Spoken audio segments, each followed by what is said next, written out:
Hello. Hello.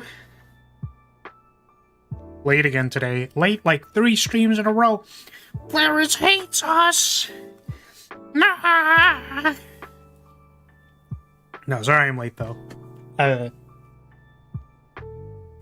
was just discussing why the internet is terrible with my friend, and then that discussion got a little involved. So, and it carried on past when it was supposed to be. Far hates streaming clearly. You know it. You know it. I'm actually slowly separating myself from the identity of streaming until I can leave. No, of course not. I mean, maybe this is a selfish reason and I didn't really, like, outline it. I don't know how much I've necessarily outlined it or whatever. Is that, like, you know, my main thing about streaming is that, like, I feel like for a greater portion of my life, when I would say things, people would not listen to me, in general. Despite the fact that feeling like I had incredibly reasonable and, like, level-headed takes, opinions, or whatever, right? Like, normal.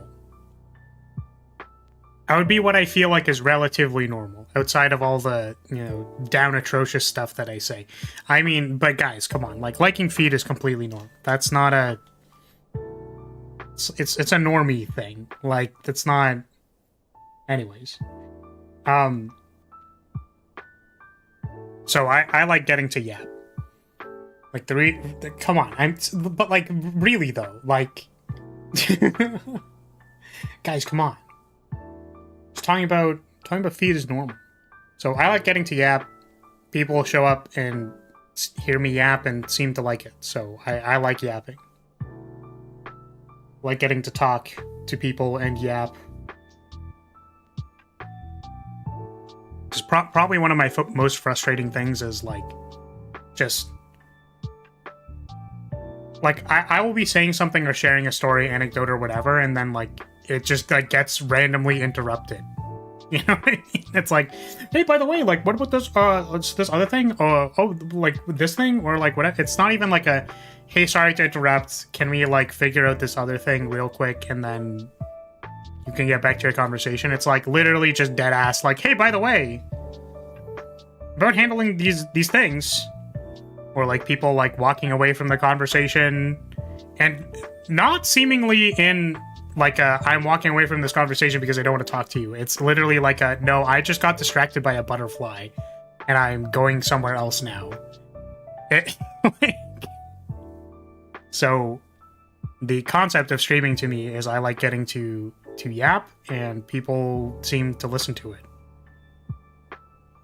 Without randomly walking away from the conversation or getting interrupted by people randomly who aren't paying attention to you, right? It's just, like, annoying. But that's why I like being here. I like being the goofball clown, whatever. So, you know, as long as that remains apparent, then I think it's probably fine. It's probably okay. I think the thing that does worry me is that it doesn't... The motivation doesn't come from something like making a good video, for example. Like, I think there are people who are content brain-pilled who, like, oh yeah, like, this video is going to be, like, really good, and, like, they're really passionate about making, like, good videos or good content and stuff, right? So, yeah. When something like that happens, I just interpret that as, yeah, I'm pretty boring, huh? The thing is, I think people know, like, actually just, like, are very distractible, right? So I can tell if I'm telling a story and it took, like, a little while to wind up and, like, it wasn't...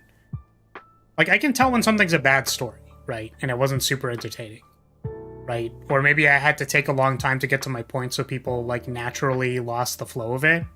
But when I feel like I'm saying something compelling that I would assume that usually my close friends would not interrupt me or listen to me or listen to what I'm saying or even the people that I'm talking to who would probably listen to what I'm saying, but then end up being distracted for some reason.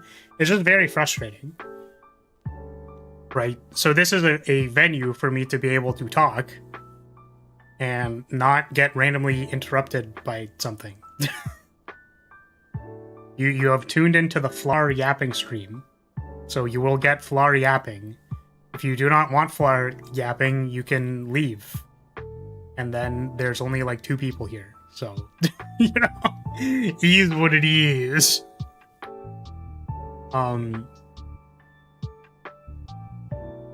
Yeah. So like, you know, I think I can read social cues well enough, but like, because there are different social cues, right? The Flarogan experience. Like, there are different social cues for being disinterested. And I feel like there are different social cues for, like, I don't really want to talk about this, like, let's move on with the conversation, like, something else. There are different ones. Not all of them have to be like, oh, I guess I'm boring, or, like, my self-worth is bad. Because that's, like, that feels like an internal voice thing, right?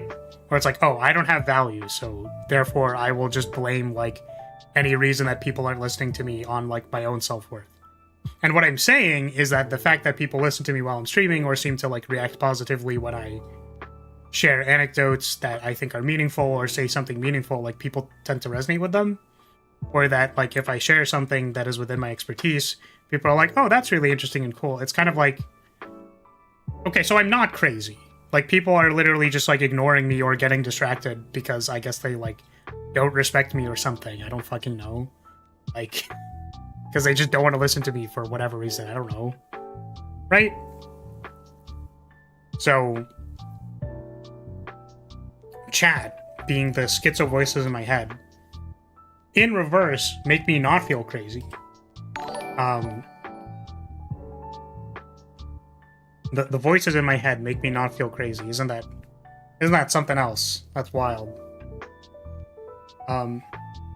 Sorry, I feel like I read this like 5 times and then never read it out loud. We do our best to make sure Flower hates streaming. Glad to hear we're doing a good job. Yeah, exactly. Just let me talk about feet, chat. What's wrong with feet? Or like the smell of... it's like so degen. Literally can't... literally can't say these things. But you do the boy smell meme. Okay, that bonk was probably deserved, but a little too early. You do the boy smell meme, except it's girl smell. Man. I can't even do it, dude. I feel like doing that copy pasta in reverse is like not, like, you can't do that, you know what I mean? you just can't. OGC? What does that mean?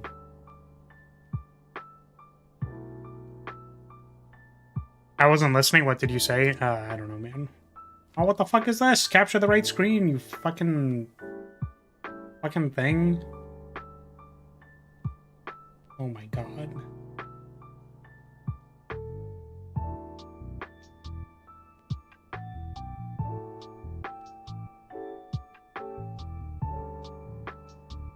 This? I think that's right now. Turn your head 90 degrees.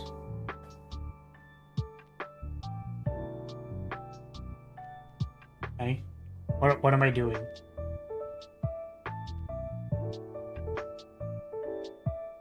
Oh. I'm confused.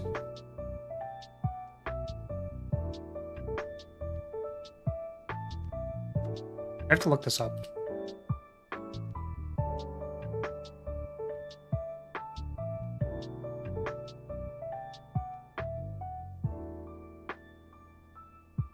Oh. What the fuck? What? It's a dude checking his penis. Oh my god. Yeah, I don't know about that one, Chief. This is old. 2005.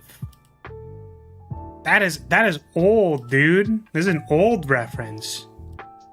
That's crazy. Welcome, Rants. What's up? I don't know.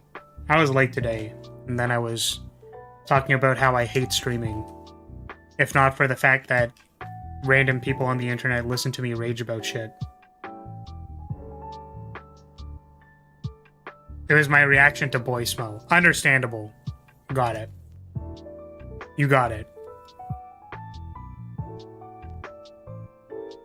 We need the... we need to do the girl smell meme, except try not to get canceled edition. But yeah, I don't know. The thing that I was talking about with my friend before I was 10 minutes late was we were talking about how there's a... I don't even know what it could possibly be, but people were talking about, like... What is the correct term? Would co-opting be, like, the right term? Black Myth Wukong, it has done well. Apparently it is a good game. And then people made it about, you know, particular social movements and or otherwise. And it's like, guys, can we not just enjoy video games, please? Can we relax for like 2 seconds, please? So that's all. That's it. And then it's kind of like, okay, is there literally any of that in the game? No. Then what the fuck are we talking about? Like, what? Some people should be banned from the internet for being too stupid to pilot the internet. It's like you're too dumb. You're not allowed to be the village idiot because you're congregating all the village idiots into one place, and then y'all are being too stupid to breathe. Very frustrating. But that's it. That's all. Today I wanted to play Spire. So I have not had a successful Ascension 20 run with any of the base game characters in a long time. I've been trying to learn Ironclad, and I feel like I have not been doing well. And I don't understand. It's one of those things where, like, I don't necessarily fully understand what I am doing wrong or what I need to do differently. And basically every single person who claims to play this game and has tried to explain to me what I'm supposed to do in this game has been unable to do so. Either presumably because they have a low understanding of what is actually successful, or they're stupid. I don't know. Basically, to share my understanding of this game, there are heuristics, there are pick orders, right?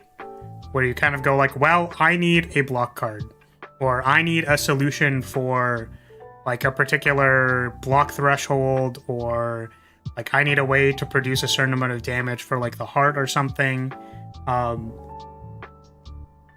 Or like I need some kind of like synergy or combo or something that wins me the game.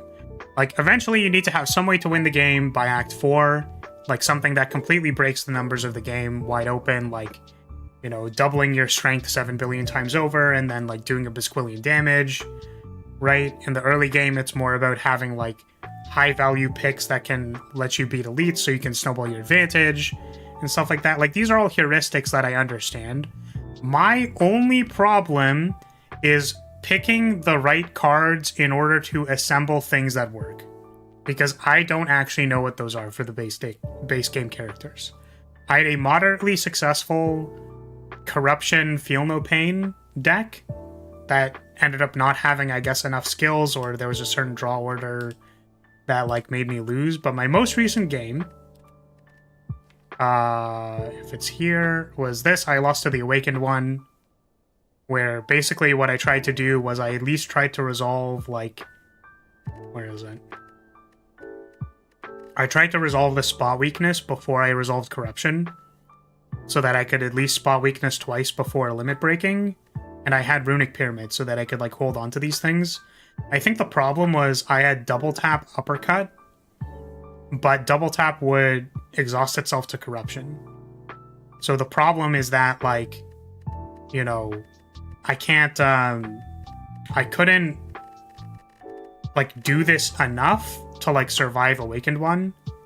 And I couldn't, like, kill it fast enough or assemble the game plan to make this work. So I think this could have worked, but I had some issues. And then there was, like, some other ones where it's like, okay, well, like, I picked, like, Warcry Burning Pact, which does not kill Lagavulin. So, sure. Like, I understand that, but I don't know what I was supposed to do. So it's like, here I passed Body Slam, Metallicize. Here I passed Searing Blow, Feel No Pain. Havoc Flex. I took Reaper over, like, Flex. Like, was I supposed to take Flex? This, I think, was pretty clearly Pommel Strike. It was a great first pick. I passed on Clash, Flex, Body Slam. You know what I mean? It's like, this game, I don't know if it was just I played the fights badly and then I wasn't supposed to fight this elite on, like, what? 34 HP? Or 50? I was at 50 HP? No. That's the enemy HP, right? No, I don't know. So, what I'm saying is that, like, I feel like some of these runs I don't necessarily know what goes wrong, and we're gonna try and learn from that. Okay, this is a follow-up for the other stuff. Welcome, Panda. We were talking about how I was mad at the internet because I feel like some people are too stupid to use the internet, but some people are too dumb to not exist in social discourse. One side makes it about how there's no wokeness, etc., claiming it's why succeeded, which is false. The other side gets baited and gets triggered. That's how online discourse tends to go, sadly. Yeah, it's like, the entire thing is stupid. Both extremes of this side are stupid. Just enjoy the game. All of this is stupid. Like, literally all of it is dumb. Like, claiming one side of the extreme or the opposition, both of them are stupid. Non-dualism. Just, like, abandon all of it and enjoy the game. Like, the way to have the most fun with the game is to, like, you're way too wrapped up in all of this, like, other shit. Just look at the art piece without any lens and enjoy it. Like, it's annoying. There was a creator guidelines for getting a preview copy that said, among other things, no feminism, only barely paraphrased, so it's understandably controversial. Yes, my understanding was that there were guidelines, and I think it is reasonable for people to propose their own guidelines, regardless of what those guidelines are. So, again, it is fair for people to set boundaries on what their guidelines are, which some people might, like, raise eyebrows at something, like, very paraphrased, because I think there was an important qualifier in there that said radical or something. So it's like, do not have these messagings beside this game that has nothing to do with it, was my understanding of why those are there. And again, like, this is not a question anymore. If you talk to that person, go like, okay, why? And then you go like, well, I felt like this game was about, like, these themes and doesn't have much to do with these other things, so we would appreciate it if, like, you did not mention, like, these, or these, because, like, they literally have nothing to do with the media. I think that is a completely reasonable ask, right? And then the idea is that, like, okay, well, here are our guidelines. If you don't like those guidelines, you don't have to participate. That's fine. Like, what is not fine? You wouldn't... Okay, so this was the example that I made. Let's say I go, okay, you can stay at my house. Just don't shit on my floor. And then you go like, well, I might shit on your floor, though. And it's like, well, I can't let you in my house if you're going to shit on my floor. Like, I can't risk you shitting on my floor. So you are not invited to my house. That's the guidelines. was like, but I really wanted to shit on your floor. It's like, no, that's not how this works. I am not going to offer you a place to stay if there is a risk of you shitting on my floor. That's completely reasonable. Like, people are allowed to have reasons for their own boundaries. Right? It just reads quite poorly since pointing to it specifically and not all the other things the game isn't about that they don't want people mentioning in regards to the game. They outlined multiple things, is my understanding. Like, they outlined generally politics, COVID-19, and I think some other things. They're just asking you to not shit on their floor. Are people not allowed to do that anymore? Like, what the fuck? I can understand that it would read poorly. Sure, like, I get that. But what I'm saying is, like, okay, you want to know if you play this game, you're a bad person? Yeah, so do you want to know what would fix this problem? Right? This is my problem. Is it has nothing to do with the person setting the boundaries, in my opinion. What it has to do with is people's interpretation of the information and immediately leaping to, like, ego defense. Right? Where it's like, you said literally anything about, like, my belief system. Right? Literally anything. Anything. You said literally anything. Right? And people will go off. That's my problem. Like, people can't rein themselves in to have reasonable discourse. Right? That's my problem. It has nothing to do with the context of any of the things that are said. It's that, like, you can't just, like, stop for a second and be like, let me think about why this person is asking for this thing. I need to think about another human being for half a second and think about it. Right? So can I do that in this moment? I understand that people are very sensitive around sensitive topics, which means that, generally, if sensitive topics are mentioned or put in a review copy, for example, that people would raise an eyebrow. I understand that. Even though I understand that, I disagree. Do you see how that's different from me immediately demonizing the other person? Right? It's like, I understand why you're doing it, but I think we can do better than that. You can have a step of metacognition. You can have a step of, like, taking a step back. Like, it reads worse. It says feminist propaganda. Okay, that does read pretty bad.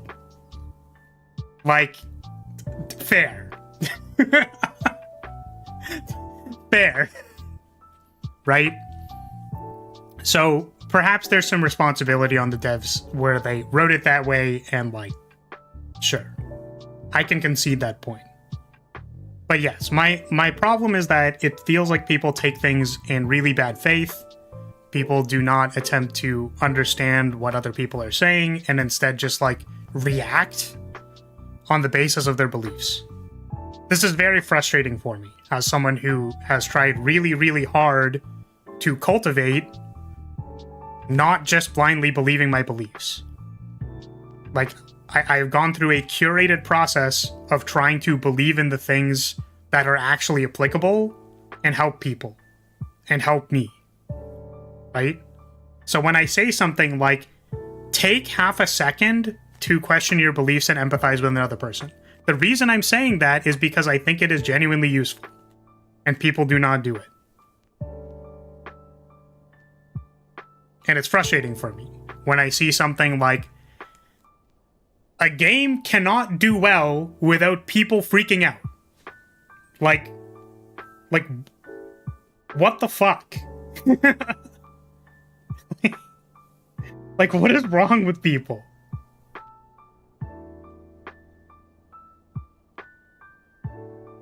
Okay, let me scroll up a little bit. Makes a little sense. Still have very little to do with the games. It's kind kind of miss when people weren't so attuned to people behind things we make. Oh, like, yeah, when there was a little bit more of a separation. Some people are dumb in real life, too. That's so based, Cavalier.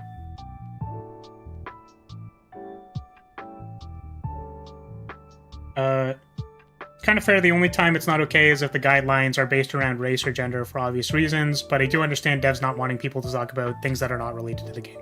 Yeah, for me, the setting of boundaries has to do with please don't talk about things that are unrelated to the game or we think are not part of the dominant messaging of the game. I think that is reasonable. Right? But then, like, people jump to the conclusion of, like, okay, well, if you're asking us not to talk about this, then what's wrong with this game? Right? And it's like, nothing is. It's a simple ask to be like, hey, Slay the Spire isn't about, like, isn't about the political situation in the US. Like, they're not related. They're literally not related. So, if you could do us a favor, don't talk about it in relation to the game. Like, how is that complicated for people?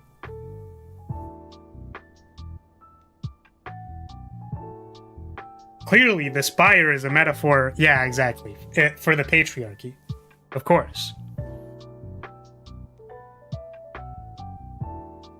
People tend to, like, twist the truth, take things in worst possible way, to demonize others' opinions and strengthen their own. Yeah, this is my problem, is that, like, I don't think that it is necessary to demonize people in order to make a claim. Like, I'm obviously putting the people who I deem are overreacting in a bad light. But I think the most important aspect of that was, this does not come from a place of malice. This comes from a place of, okay, I can understand why you are being defensive about this. I even conceded, okay, well, that doesn't read very well, and I can see why people would be mad about that. However, regardless of all of those circumstances, that, like, still take this shit with a grain of salt. Like, think about it for a little bit. In good faith. It almost feels like people are incapable of doing that. Which is, like, really frustrating. It's the death of the industry because a bad game did well, or it's politically wrong either side, or it's too good, or it's too different from standard, and all of that is bad and unacceptable. Exactly. So, okay, alright. Crux of the problem. Human judgment is stupid.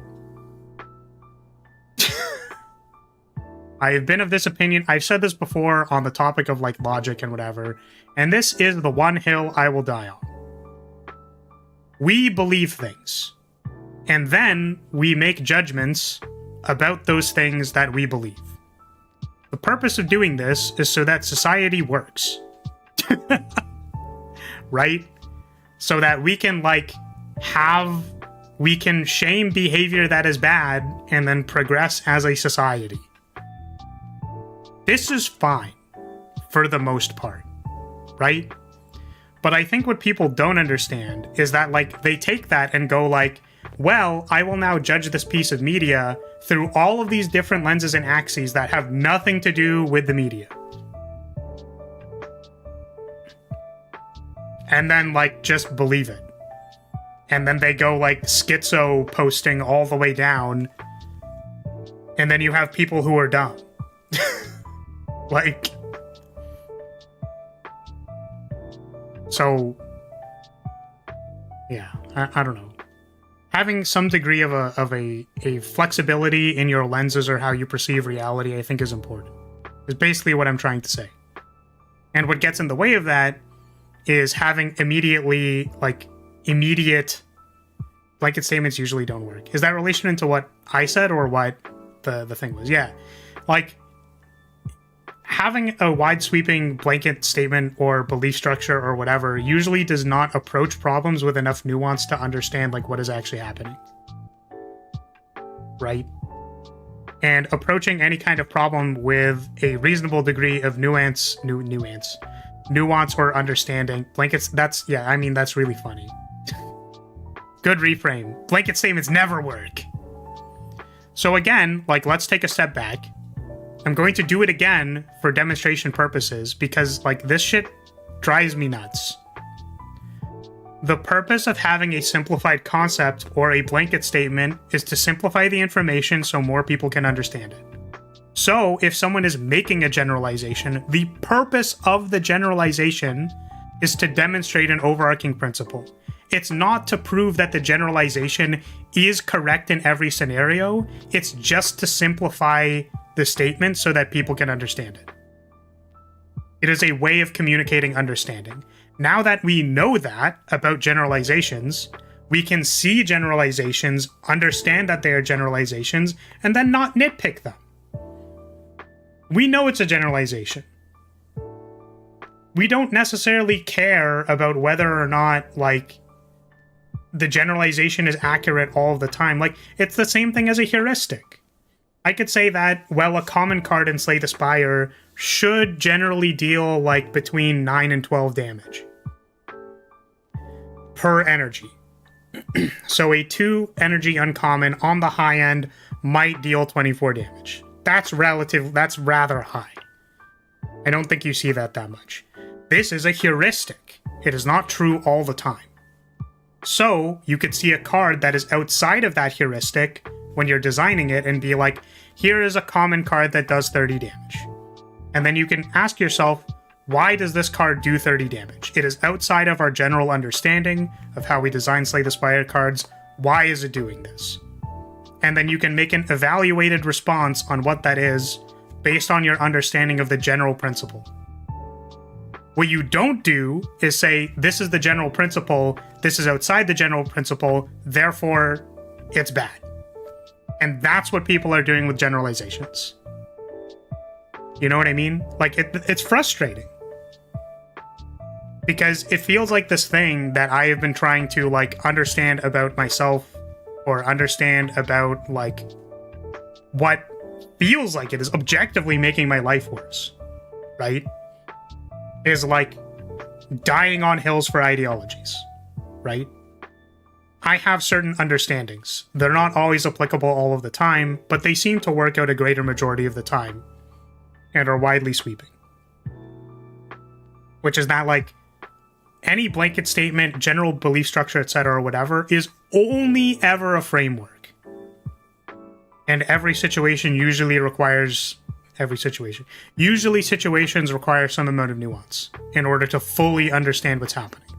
But the thing is, people don't want to understand things. They're like, you mentioned literally anything about the belief structure that I am a part of. Grrr! It's just frustrating, man. It's just frustrating to me. That's all. I hope that is a reasonable thing for me to claim. It makes me want to go to Mars and not talk to anybody. People just want to feel like they have a higher moral ground than other people. Yeah, so, like, if I'm to understand that statement, we care in a society that values, like, shaming people or values, like, having the moral high ground, people will want to have the moral high ground because they will feel better about themselves, right? But my problem is that having the moral high ground requires a lens of judgment or a general belief structure, right? So you use the lens or the judgment or the belief structure to interpret whether you have the moral high ground or not. And then people warp that lens based on their own beliefs in order to have the moral high ground. Which is why some people might say it's like the loud minority talking about a particular thing or topic. Or why some people might say, Twitter is stupid, don't listen to their opinions. Because it is people warping their perception of the thing in order to make logic based on their perception and beliefs to have the moral high ground. The fact that you can use logic malleably to create a moral high ground should give you enough doubt to not believe it. You can just make this shit up and people will agree with you. You can literally make up logic that makes people believe you. Logic is stupid. I am trying to convince you right now that by virtue of the fact that you can make up logic, that it's stupid. And I am making a compelling case for like why logic is stupid. Because it's so stupid. Oh my god. Right? So I don't know. I try to be careful about it. I try to have a reasonable amount of doubt or questioning of myself to make sure that I am not, like, too far up my own ass or something. It's just really frustrating when it feels like I'm trying to work on myself, I'm trying to work on, like, being a better human being, etc. I try to, you know, be better as a person. To understand the mechanisms of my day-to-day life. And then there are literally people who just, like, shit in other people's houses. What the fuck? Let's play the game so we can have fun. Yeah, sorry, was this, you know, was this too much? Was this ranting too much? Because this is a rant. You know? Slay the Spire is a card game. They're inherently slow and for nerds, which means it's bad. And what I'm saying is fact, and a bunch of people like my tweets floor. Yeah. I know it's funny, but I do really appreciate when it's like, okay, this is what I'm trying to say. And then it gets sent back to me as like a sarcastic meme. Because like, that's funny to me because it shows me that you understand what I am saying by sending it back to me as sarcasm. Koi does this a lot. There are a lot of times where I see people talking online and just think, why do you care? Yeah, exactly. Welcome, Vena. I'm not going to get into it again, and I will move on, and I would like to play Slay the Spire. But I was talking about how people do not question their own belief structures and logic is malleable, and by virtue of the fact that logic is malleable, people should be, like, very heavily scrutinizing their own logic. And whatever. Ranting about overly political people who are chronically online, this really is the Marogan experience! Yeah, I mean, it's just frustrating, because, like, I see this stuff, and I feel like I'm crazy. I'm like, this is crazy, right? Like, people are crazy? Like, am I sane? Welcome, Dash, welcome. Like, am I fucking insane? Like, is this real? And I think most of the people who make commentary, like reaction content creators and stuff, like, usually the reaction, or at least in the spheres that I'm in, that's a bias, to be fair, right? Usually what I get is that, like, man, people need to go touch some grass. Like, what the fuck? So, yeah. Jokes aside, people tend to come up with excuses to why they don't like something, and with media, not everybody can correctly explain why they don't like something, so I find it best to take everything with a grain of salt. Yeah, that's fair. I guess for me, it's like, this is pretty specific. Like, I understand this as, like, a very specific principle. And that principle is, your mind has belief structures, which means that your mind has inherently biased understandings of reality, and when those belief structures get questioned, you will react. If you are aware of the fact that you are getting pulled along by your own belief structure, then you can do something about it. You can have a step of metacognition that says, hey, you know, I don't need to interpret this as in, like, bad faith. I can actually, like, think about it a little bit, and you know what? I understand. It's fine. I can still have the belief structure, and I can still have underlying logic or biases. But when you take that, like, metacognition step from your biases to say, wait, hold on a second, is this how I want to be reacting? Oftentimes, that's enough time for you to go, you know what? I get it.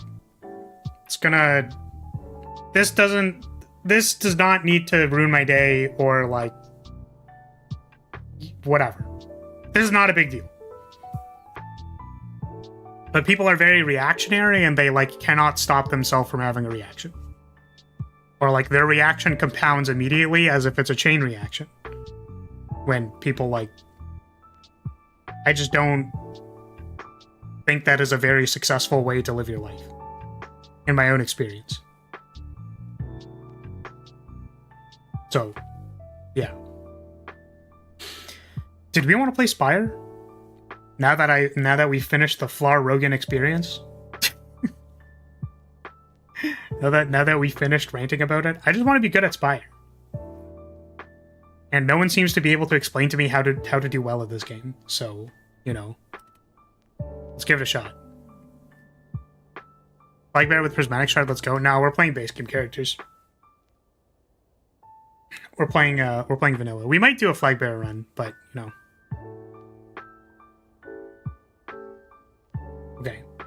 I do not value max HP that much. I think random rare cards aren't amazing. I think we can sacrifice max HP to pick a good card. Ironclad with a Prismatic Shard, let's go. God damn it. You understand but can't expect others to. Empathy and worst case avoidance is what you do. What you do? Luckily, I find if you don't press people, you can avoid these sorts of discussions. Yeah, and it's very frustrating for me, right? Because I do like to think that... So, I'm expressing a hyperbolized opinion, and I'm like, I'm angry at these people, right? But ultimately, at the end of the day, I go like, well, there's a lot of utility in simplifying things. There's a lot of utility in the social structures we have for, like, shaming things we don't like and whatever. I just feel like it is not getting reined in at all. Like, it could probably afford to be reined in a little bit. At the individual level. Like, people need to have any degree of metacognition. And this will probably be a lot better. But I understand that not everybody has the ability to do that, and my circumstances specifically have allowed me to do that. Which is why I'm ranting about it, so that hopefully other people will do it. In my very small community of people who already do that. So I'm preaching to the choir. Unfortunately. Okay, I don't think we just take corruption, because we have nothing to do with it yet. I don't think we take limit break, because we have nothing to do with it yet. So the best card here is Impervious, but that's not very good. Like, Impervious as a card is good, it's just, like, not the first card you want. Like, we would have loved a Bludgeon here. Like, there's no way we raw take Corruption, right? Like, that's ridiculous. Does anyone else who's good at this gameplay here? Can anybody offer any opinion? I'm going to take Impervious, but if people want to tell me that I'm playing the game poorly, then you can feel free to do so.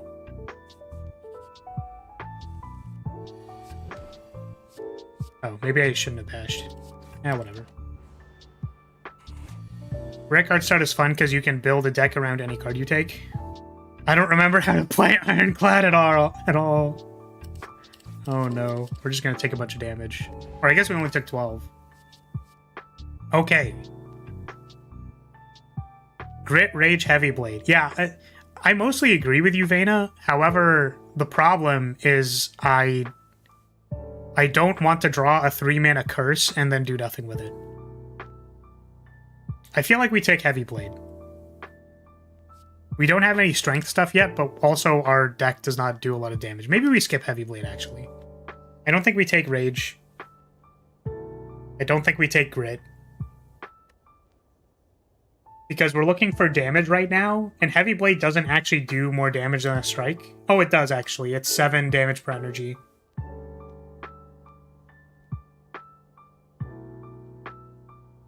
It makes your defense free? That's so goated. Vena's fucking trolling me. Yeah, but like, would we take Grit here? I don't think so. We have an Impervious. Like, we don't have damage yet. Heavy Blade is slightly better damage per energy, but like, not by much. Until we get a Strength card. So like, we could take Blade. So we have 1, 2, 3, up to 3 more encounters before our first elite, so I think we can skip this. If this was my last card before this elite, I would take it. But because we might have more options, we're gonna do something else.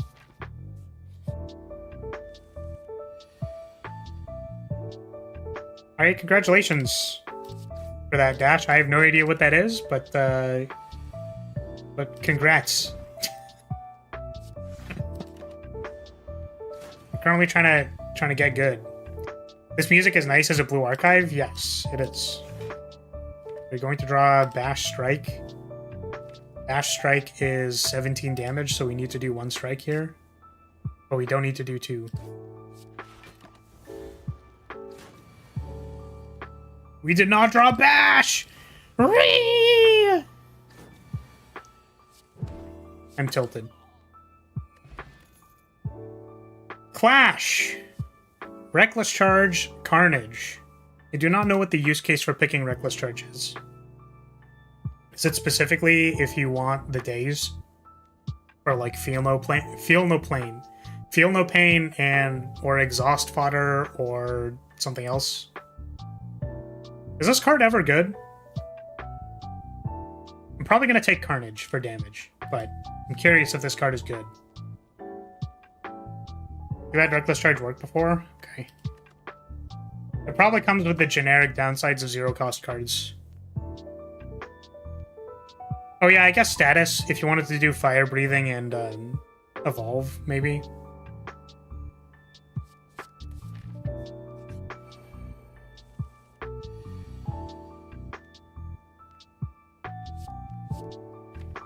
So we have Carnage still, and 4 strikes. Strike can kill this one. So we strike here, and then Impervious this. We can Carnage the other one and strike this one. We did not draw Carnage. But we can double block, and then still solve this with Carnage.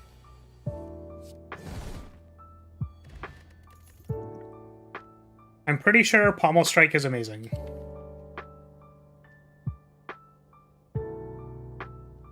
I'm pretty sure we just take Pommel Strike. I don't know if it's quite good, but it isn't useless. That's fair. Yeah, I think this is just if you've picked stuff like Fire Breathing and Evolve, or you have a lot of card draw, so you want to use the 0-cost attack. Pretty sure we take Pommel Strike. Last thing I'll say is hope you get to try out the Black Myth Wukong game. It's fun. Yeah, I'd be interested in playing it.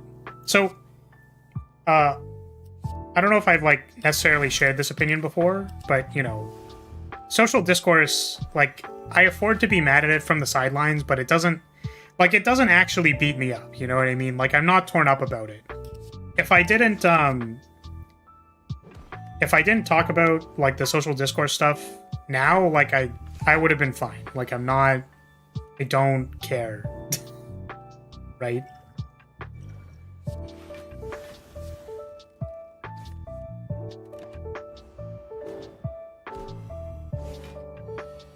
I don't necessarily have the highest... Oh, they do it more than once? Wait, they just keep doing it?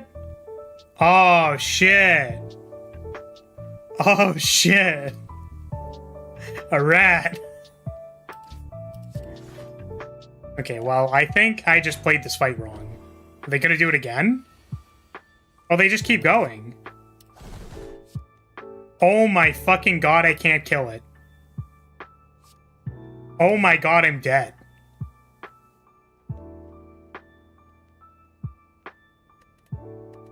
This is a learning stream.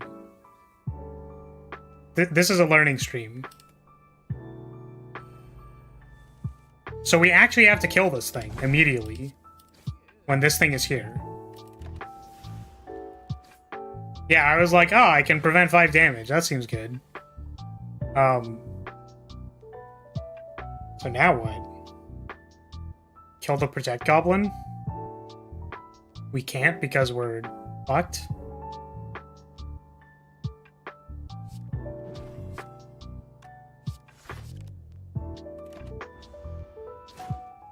Always kill Fat Gremlin first? Really? Because of the status? I'm assuming.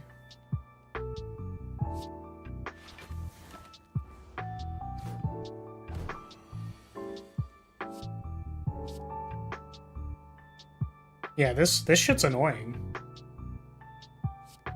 I, like, basically can't kill it.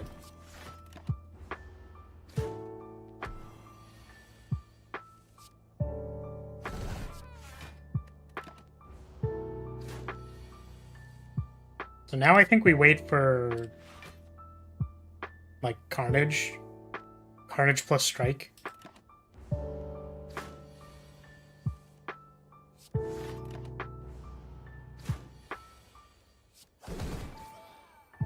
Alright. Well, I was too busy talking about social discourse.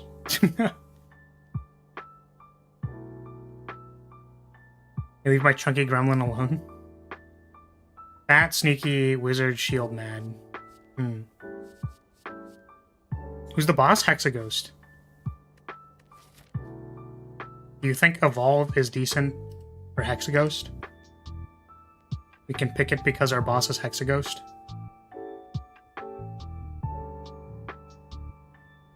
Impervious, Entrench, Barricade, oh my. I'm not picking Entrench until I get Barricade.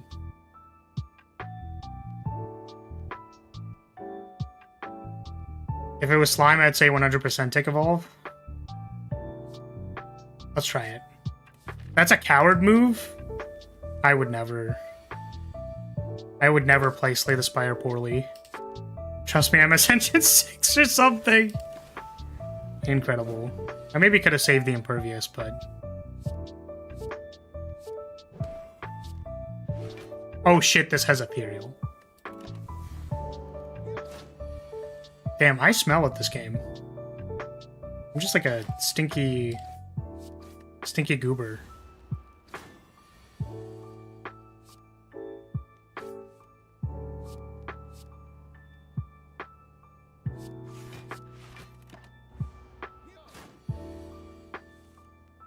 Oh my goodness. Just taking all of the chip damage in the world. Forever and ever. Because my one damaging card was removed from my deck. I guess I maybe could have done a potion. Ghostly Armor. Second Evolve.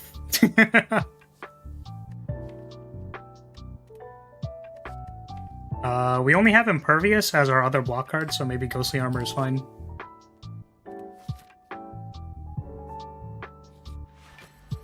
Get it together, Mr. Lyria. I refuse. I will most certainly not get it together. Alright, we're gonna double Carnage and just eat their whole ass. Do I need this Ghostly Armor? Do I spend 2 potions on Lagavulin? No.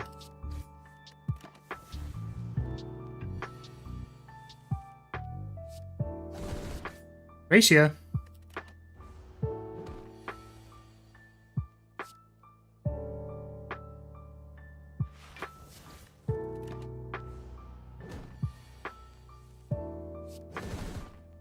Wasn't terrible.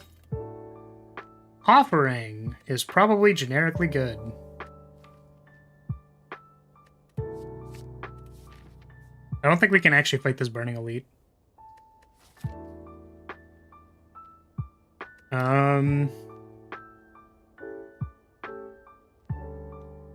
I could heal and then maybe fight the Elite.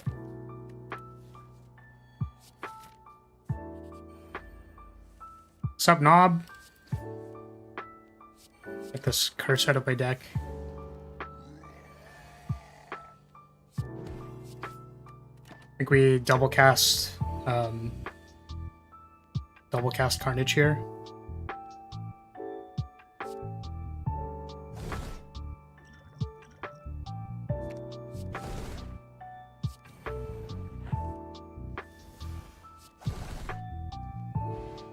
Triple Mushrats is basically an Elite.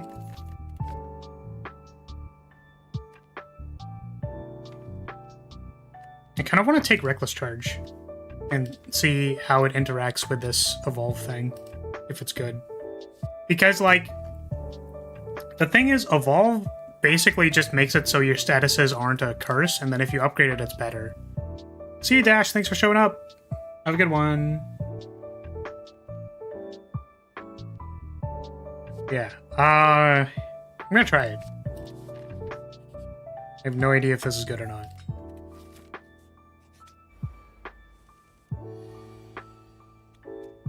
Yeah, I don't think it's about having issues with triple rats or not. It more has to do with, like, the stat line and, like, the... like, literally what they do, right? It's like 3 guys you're attacking. It's like 75 HP worth of stuff. They inflict vulnerable, like, you know.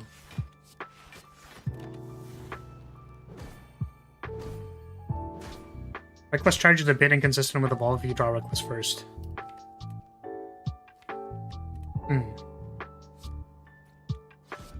Because by the time you, like, reshuffle, it's not really, like, in cycle and stuff.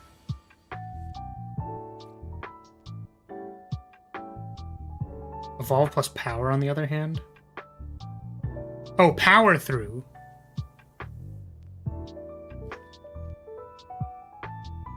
If you power through, does that work with Evolve?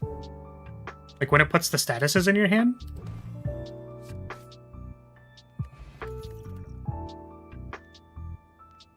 Don't think I need these.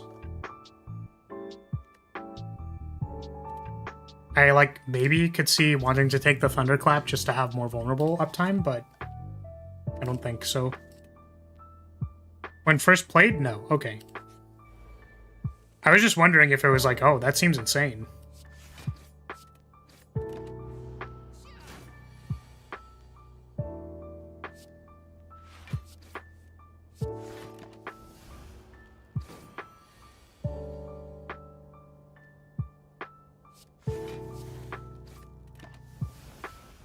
Thunderplap.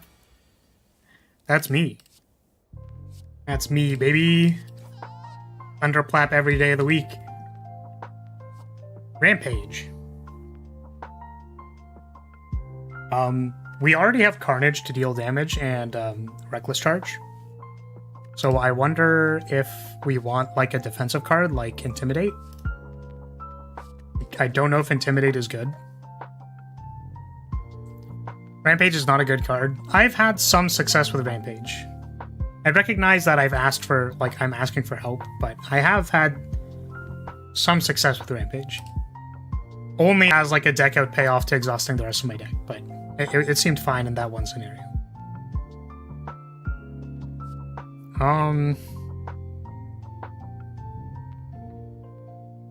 How's Intimidate? This seems like it's fine.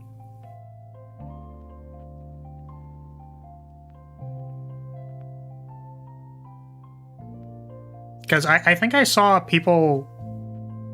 Correct me if I'm wrong. I think I saw people rating Shockwave very high.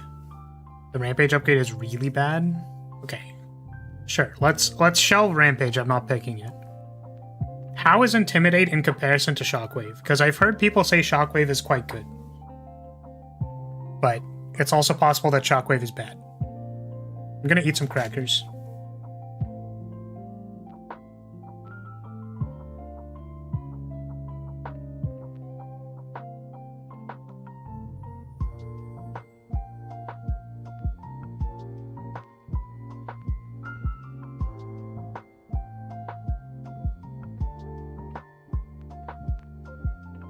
Shockwave and Uppercut are amazing. Okay. I used to think Shockwave was quite bad, but no, I can see that it could be quite good.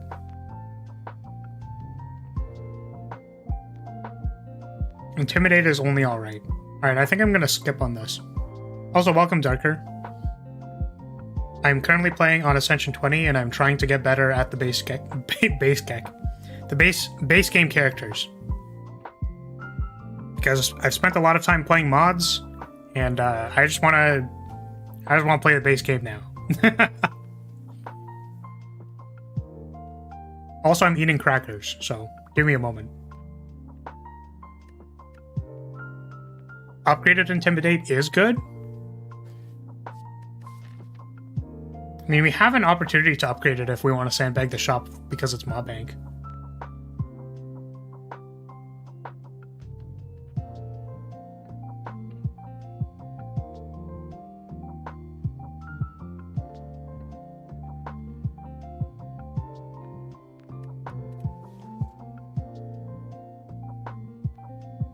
The way that I evaluate Thunderclap is your deck has a turnover rate. So our turnover rate after we've exhausted all of our cards, 1, 2, 3, maybe 4, is like 15, so a turnover rate of 3. We have a vulnerability uptime of 2.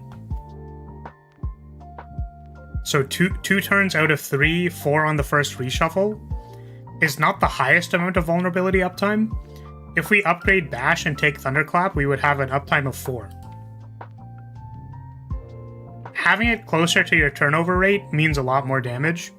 So Thunderclap can be good at maintaining your vulnerable, but it's also assuming that you've played Bash. Also, Thunderclap is better if you have like a 2-cost card that pairs well with it, like Carnage. That's how I evaluate this card.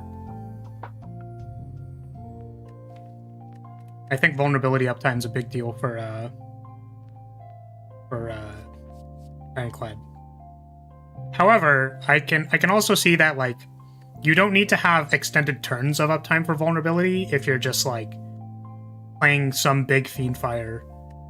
Then maybe you just want like Battle Cry into Thunderclap Fiendfire, right? Like that's enough, and that's 3 energy. I'm gonna take the Thunderclap. I think it's good here, and I'm gonna upgrade Bash. Yeah. And see what happens. Do I want to go to the shop? I don't think so.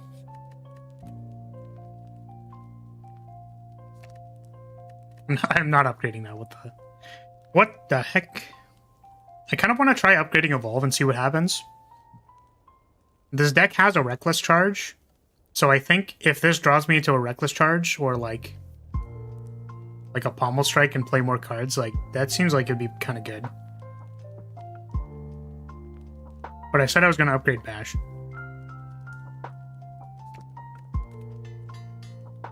The Thunderclap of Ironclad's ass cheeks will save this run.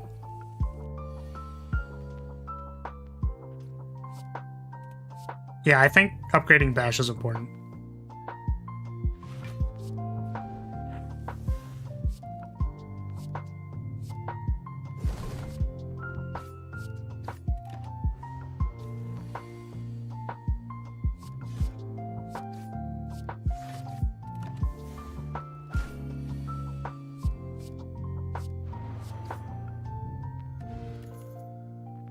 Double tap.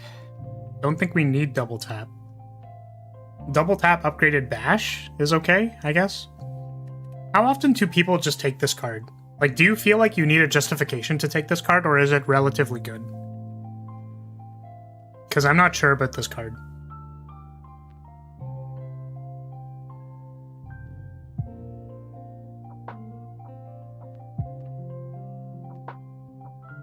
Don't think we're taking Flex, don't think we're taking Body Slam. I'm gonna need another Cracker.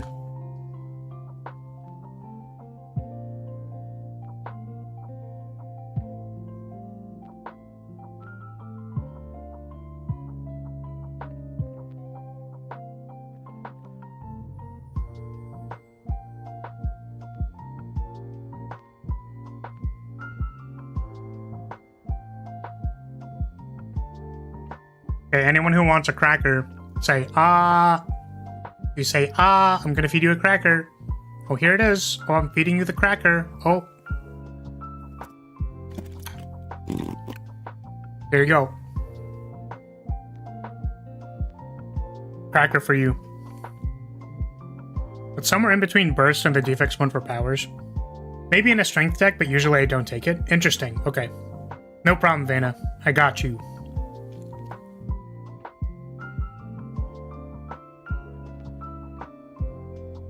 So the value of double tap is higher if you have strength modifiers. We currently do not have strength modifiers. But we will probably want strength modifiers. I'm going to take double tap. Double plap.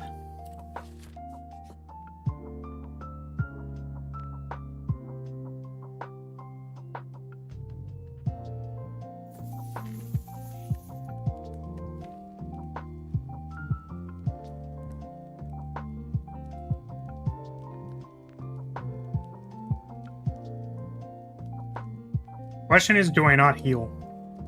because Hexaghost has the based on max HP thing. I think we'll be fine with Cultist Potion.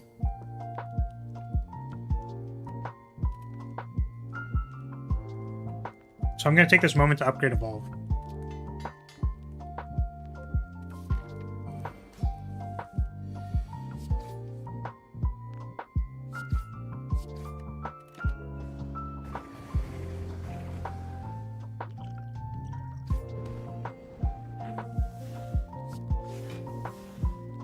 That was so unnecessary.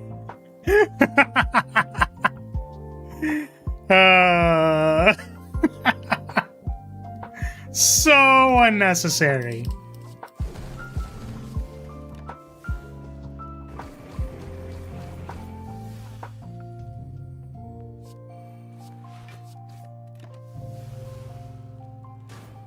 Yeah, double tap plus Carnage was what I was thinking of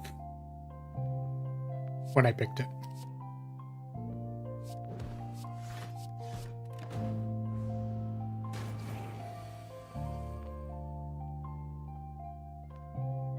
Am I dead?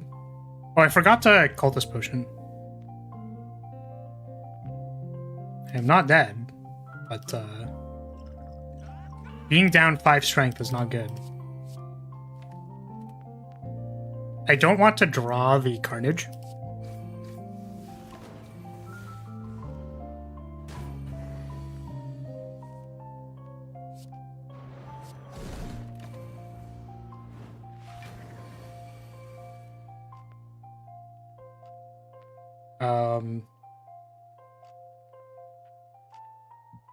Do I die? Am I dead? Have I perished? Because that's a lot of damage. I don't think I can block that damage.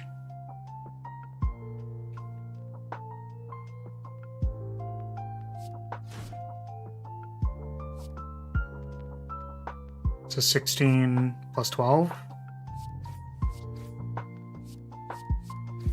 Right, that was almost really sketchy. Almost really sketchy. I think mostly because I didn't pop the Cultist Potion on turn 1. Fiendfire isn't great with double tap. Unless we have the silly funny. Excuse me. Do we take Fiendfire? I guess if we evolve and draw a bunch of cards from evolve and then Fiendfire, that's like a combo. Yeah, it's good with evolve. Yeah. I think we do this. Seems good. Oh, that seems like gas. That seems great with evolve. We just need to make sure we draw evolve. Alright. Let's run it. I think I would like to shop. So we're hoping for like an early shop and then like elites. There's a double shop on the right. There's 2 bonfires, a shop, and then 2 elites. That seems pretty good on the left. I like this left path. 2 bonfires and then the elite seems good. Also, if I'm doing really well, I could maybe... Like, if I haven't lost a whole lot of HP by here, and the deck's actually performing, then I could also do this one.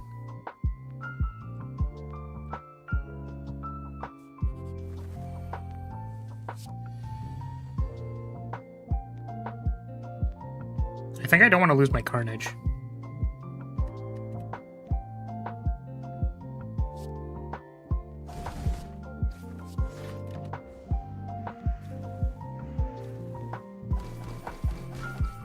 Alright, I have thorns!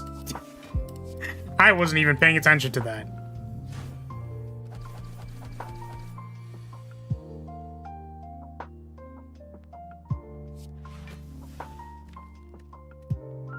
So evolve probably doesn't really do anything.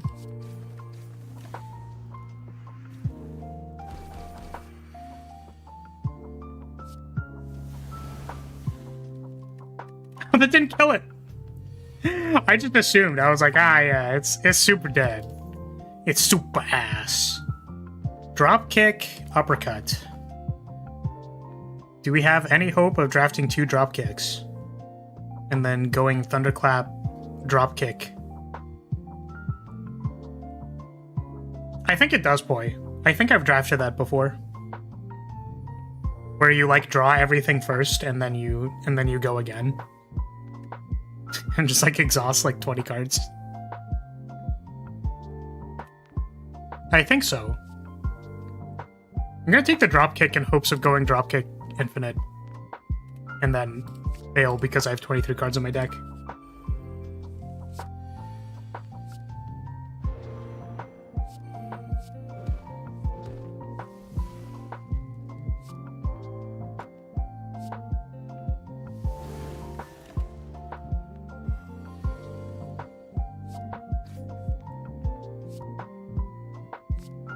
This is 32.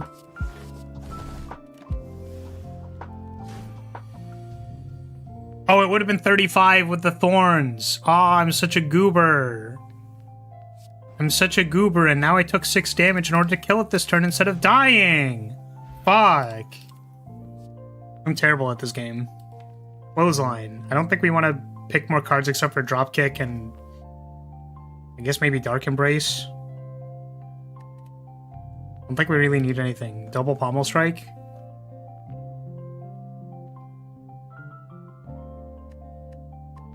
I guess we could want 2 upgraded Pommel Strikes to do better with the Fiendfire.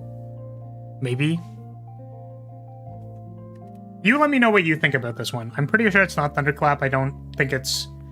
I don't know about Clothesline, but we might want the Pommel Strike. Power Through might also be good. I'm going to quickly use the bathroom.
Are you looking at me like that? Because I was expecting to receive sausages. I don't know. I was looking longingly. Is that correct? I don't know if I take this Pommel Strike or not. Any opinions? I could double tap Pommel Strike into Fiendfire. And if it's upgraded Pommel Strike, then I go up to like 7 cards in hand, and then Fiendfire for 6.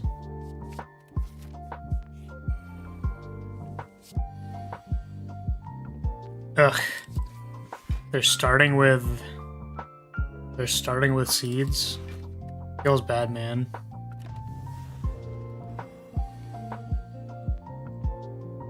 We are so fucked.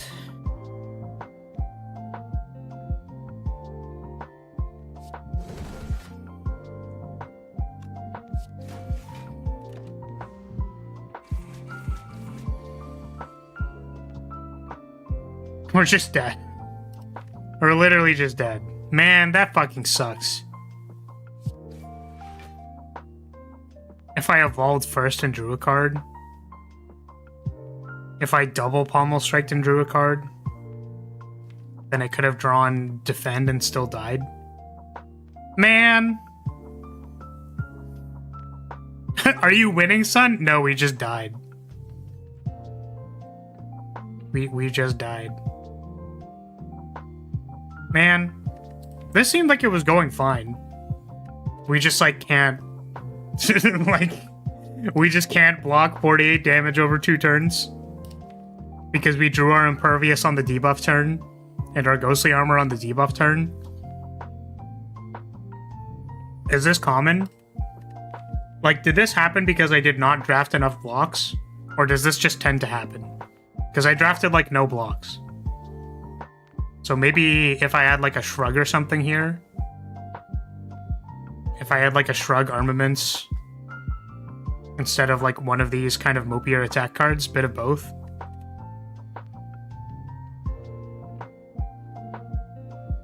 Yeah. If you took the Entrench... Kill. I will kill you in Minecraft. Probably mostly not drafting enough blocks. Okay.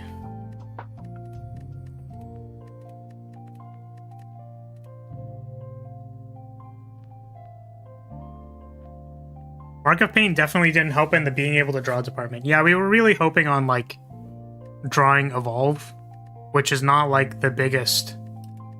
Not the hugest, bestest game plan. So we passed a grit on floor 1. First Pommel Strike. I think all of the initial drafts might have been correct.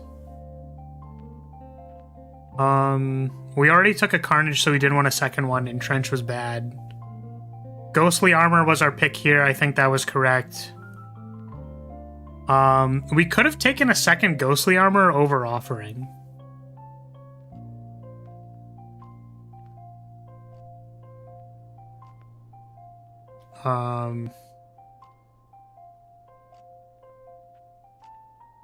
We took Reckless Charge over Pommel Strike.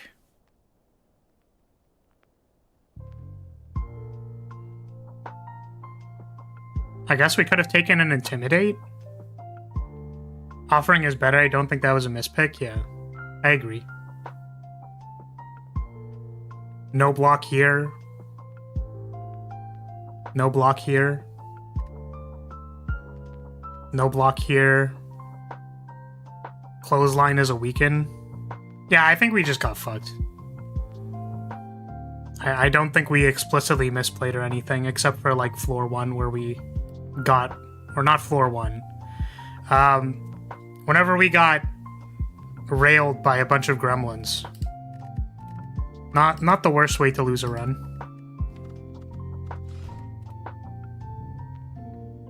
So I think we played fine. Maybe we could have picked one of the weakened cards.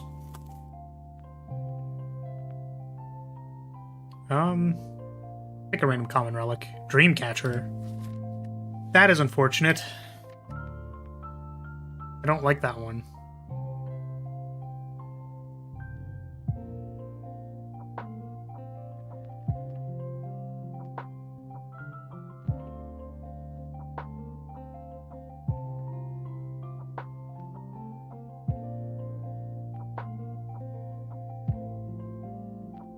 I think all of these paths are relatively similar.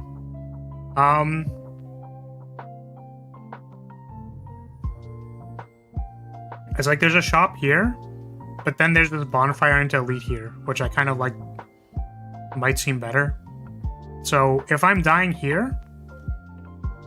Oh, no, that takes me to the other one. I want to go here into here. And then choose between these two. And then we can take 3 encounters. 3 encounters like this, taking double question mark. What's worse, making a horrible mistake or learning it was doomed from the start? I don't know if I understand the question. Like, if I knew I was going to lose that run no matter what, because we get fucked by RNG.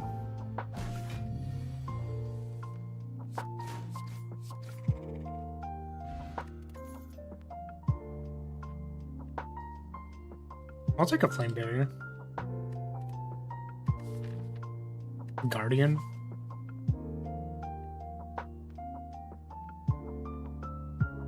I could also take this Anger to try and run through these 3 elites.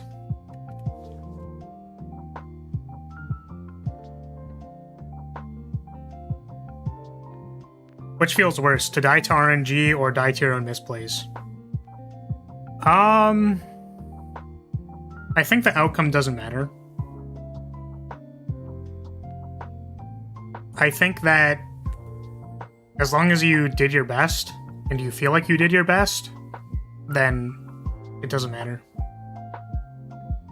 Even if you, like, made a misplay, you did the best you could when you made the decision. And then getting screwed over by RNG is similarly like, well, you did the best you could. Outcome doesn't matter. I think as far as which one feels worse to me is losing to my own misplays. But that's because I'm, you know... that's because of how I was raised, not because I particularly care. Anger is great overall, but kind of questionable into Guardian. I actually don't like this card. I don't like just drawing a bunch of angers.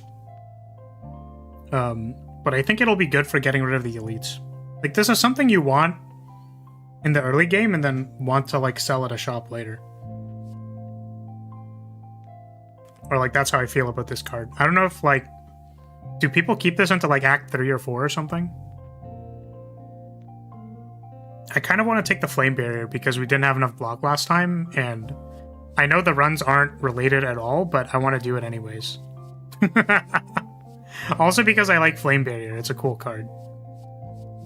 But Flame Barrier doesn't help me kill Mob. Flame Barrier doesn't help me kill Mob. Anger can be exhaust fodder in later acts? Okay.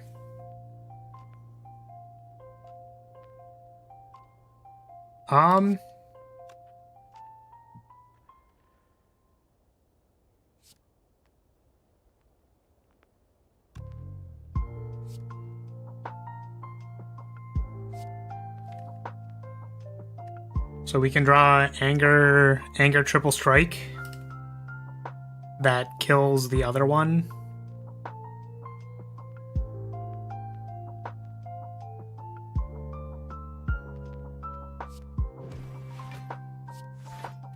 I think this is fine. You did not draw Triple Strike.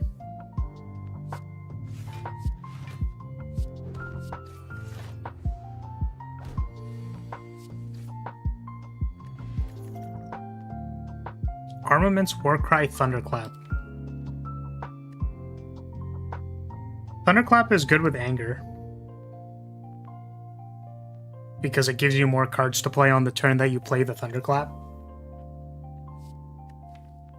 Armaments is fine.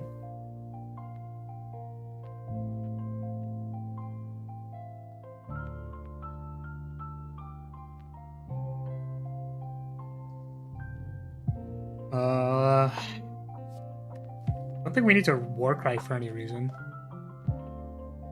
We could Warcry to hide Bash and pair it with Anger.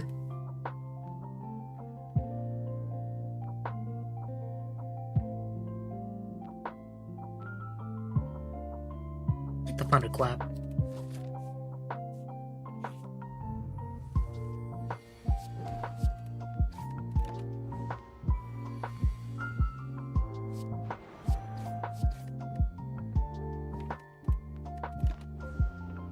Maybe could have thought about that a little bit more, but... Uppercut! I like Uppercut. Uppercut is a great card. I think I'm looking for a Shrug or an Armor card or something.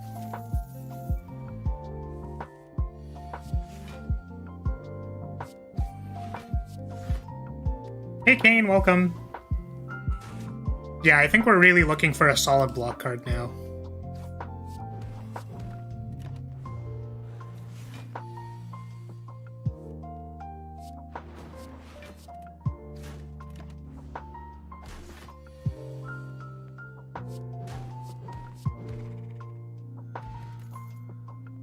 Second Wind. That's a card. How's it going? It's going pretty well.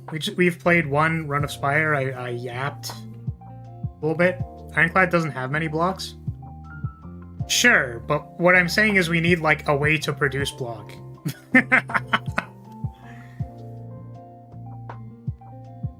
The ones he does have are generally pretty good. Sure. Yeah, I think I'm looking for, like, a shrug or something. I don't think I take second wind. What is the purpose of second wind? Like, I understand that it like triggers a bunch of exhausts for like feel no pain. It triggers a bunch of exhausts for like dark embrace. It like gets rid of like my defense, but I don't really want to do that, right? I also don't have any status producers like power through and stuff like that. A second attack maybe? What do you mean? So I don't think we're picking Heavy Blade because we took Thunderclap and Uppercut in Anger. So I think this is enough to like do us fine for like the boss and the upcoming elites. I think we're looking for like some way to produce strength and defense. Oh, from the name, sorry, I thought... My apologies. I thought you played Spire. My bad. Because I thought we talked about Spire before. Yeah, I don't think this deck needs second wind right now. So I could upgrade here. I'm pretty sure I want to upgrade Uppercut. But I also could have rested to try and find a block card. But I don't think I'm concerned about that. You don't play this? That is okay. No problems.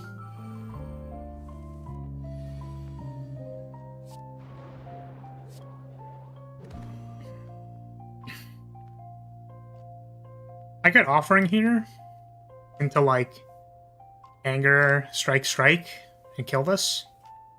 If I draw Strike, or if I draw Anger and 3 cards. Or I could double defend.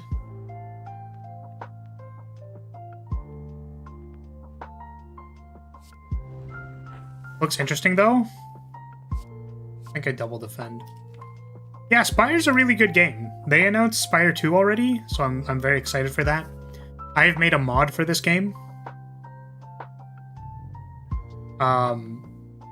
So I am playable in this video game as a mod called the Flag Bearer, where you plant, then you recall, and then you plant, and then you recall, and then you plant. Anyways, it's a good mod. Thank you. I feel like I had a lot of fun with Flag Bearer when I was playing it more. I do kind of want to go back and play it more too. Oh shit, this doesn't kill it anymore because I didn't strike last turn. Maybe I could have split the difference. I reevaluated, but I could have drawn strike here. That's too bad. I could have killed this guy if I drew a strike. Really too bad. Or if I strike last turn.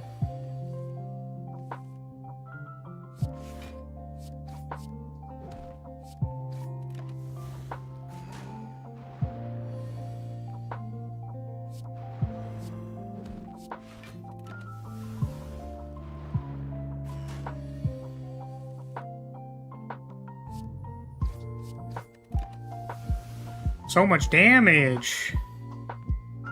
I'm taking so much damage. Because we didn't draft any blocks. Because I've not drafted any blocks yet. Yeesh. Immolate! We take another attack! Let's go! I think we're looking for a block card. Fuck! Immolate would have been so good! It would have been so good! Oh, it would have been so good. What did you say the order was for this?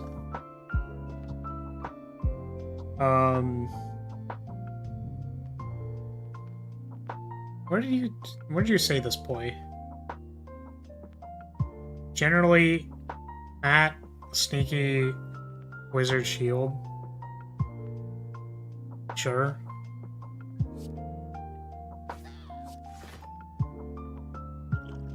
I'm just gonna do this now. I'm just a little concerned. Tiny little bit concerned. I think I need to kill this thing before it overcharges on my face. We have offering uppercut next turn.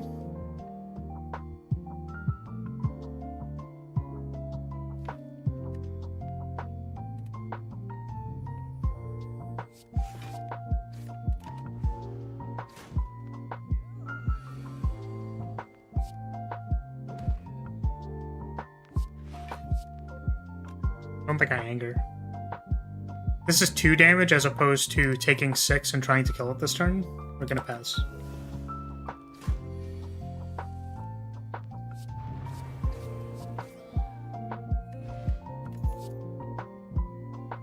Uppercut, fire breathing, anger. Pretty sure there's a skip. Boot! Fucking worthless. Boot. Our thunderclap will deal 5 damage. Let's go! I don't think I take boot.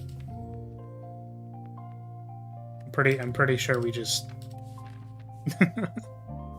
I don't feel comfortable fighting this elite.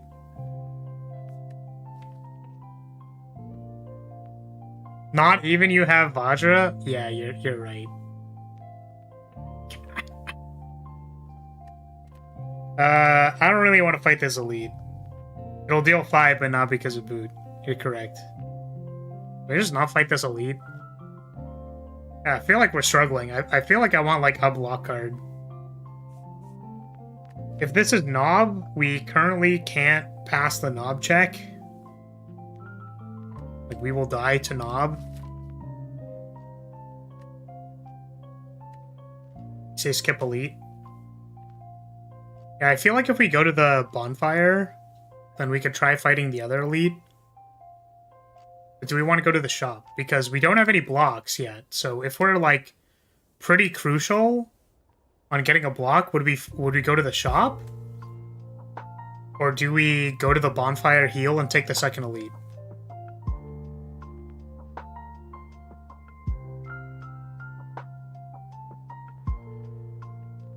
Going to the bonfire and healing gets you a card. Yeah! Because of Dreamcatcher. Alright.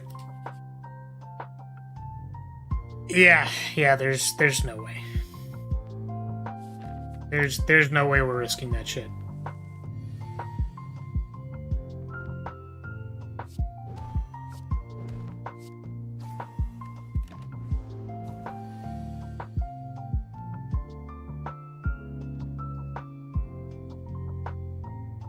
Does that kill it?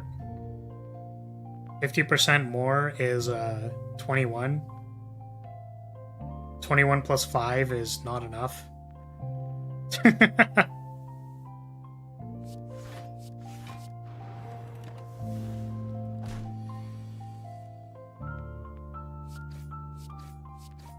One damage off again. Even on a run where an elite could easily kill me, I always go for the first loot. Sure. You could argue playing riskier and just taking the reset is fine. But I want to play as if I'm caring deeply about each run.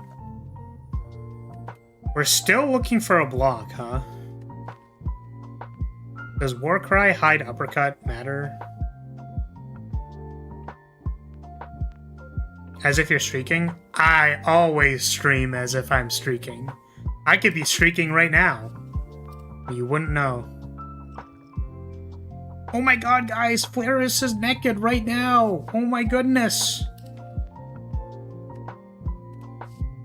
I'm streaking my shit right now. I'm just straight jorking it. Do I want this Warcry?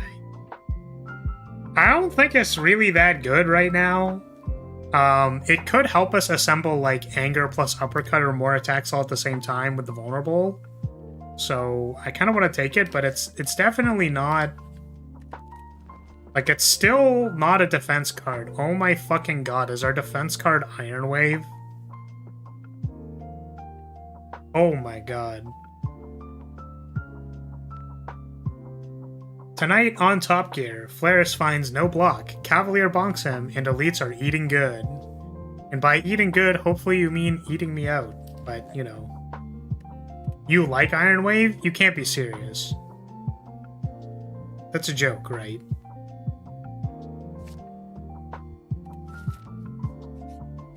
Like, we have to take it. I'm just like, I don't like it. We could draw, like, uppercut into anger, and that would be insane.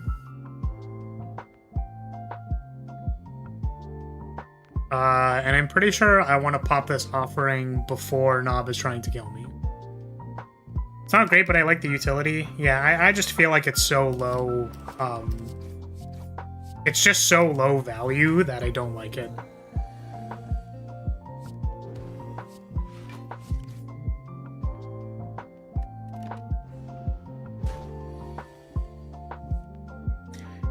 Big iron, big iron. Oh, do we kill it? Hey, let's go. I think we just take this grid. I think we need a block card, so we're gonna take grid. Divine Flash is similar value. Dash is similar value per energy.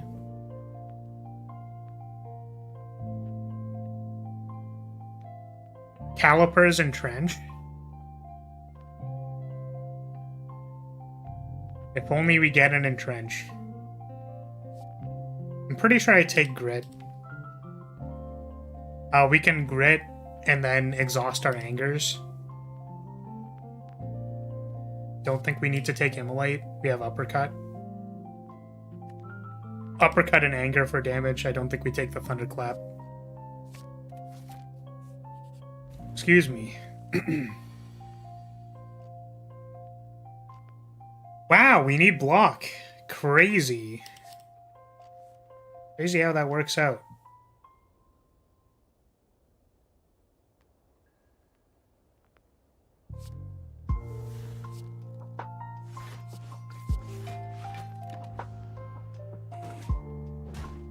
Ironclad just has good block cards, and Iron Wave is a mech card among good cards. Okay. That is a way to evaluate it. I don't know if I want to take 6 damage here. I don't think we need to.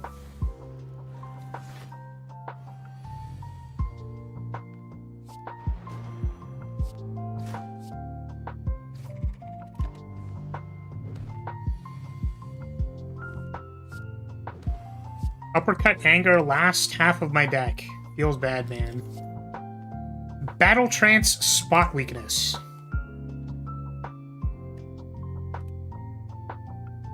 Don't think... These are both pretty good.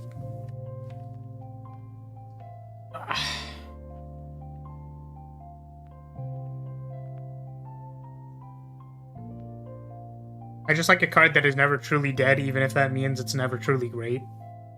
Sure, it's like a middling value card.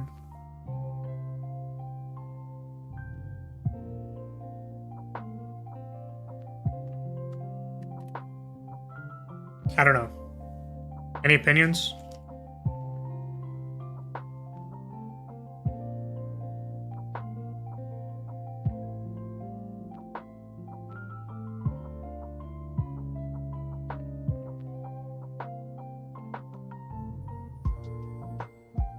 Anyone want a cracker?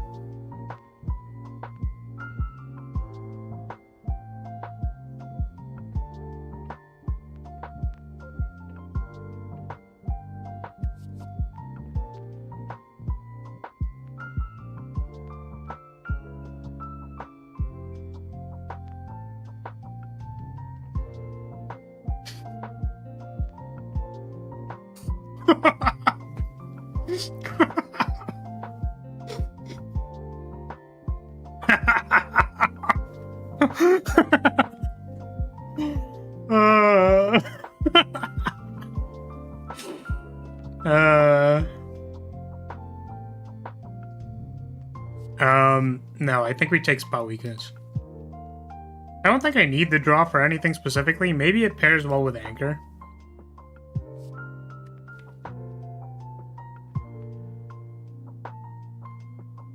Actually, battle trance pairs well with anger, but I don't know. I don't know.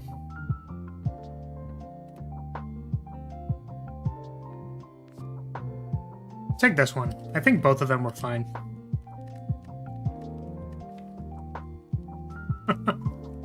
Yeah, sorry. The message was... Oh, whoops. You have Caliper, so obviously you take Body Slam. Or, I could ban you. In hindsight, maybe should have taken a Flame Barrier. Yes. Specifically in hindsight. I could Dreamcatcher here. Tough but fair, yeah. I could see, like, angering, and then having a turn where you, like, battle trance into, like, uppercut, like, and then a bunch of angers. I could have seen that. I think I want to rest so that I can take another card pick. If I could get another, like, solid block card, that'd be great. Because Grit is, like... I only really want to Grit Anger. Like, I could also upgrade Grit.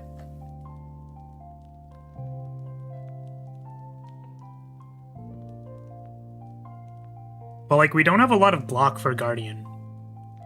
Like, I feel like I want to have more block for Guardian. Like, consistent block. So I'm looking for, like, a Shrug. Or, like, literally anything, honestly. I'll take anything that isn't an exhaust block. Like, invulnerable.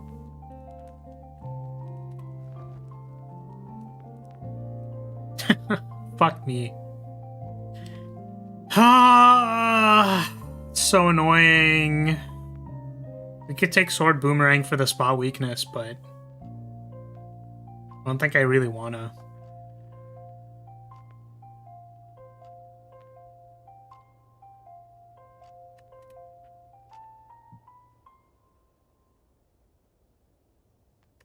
Do you take Sword Boomerang? I don't think so. Like +9, +12 with spot weakness. No more attacks or Guardian whirls you. Yeah, I think we gotta pass. We do have this potion, which we're probably gonna just use. I'm just gonna use it so I don't forget, but... well, that sucks.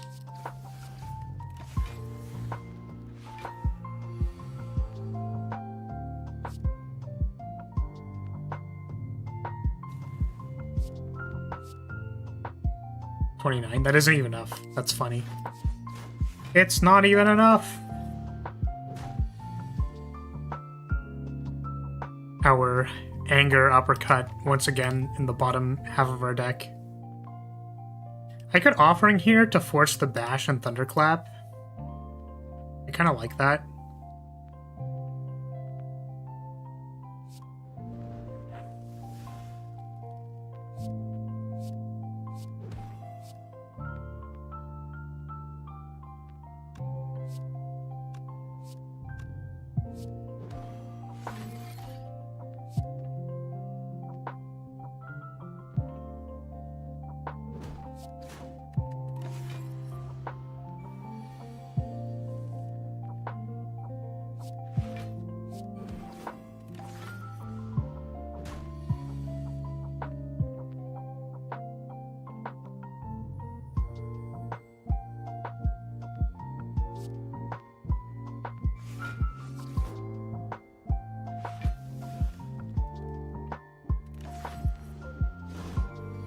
This is going pretty well. It's going all right.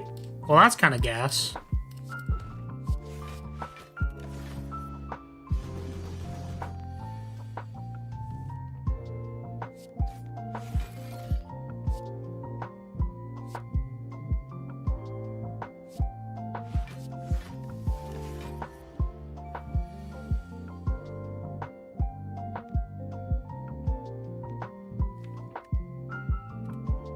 We can wait.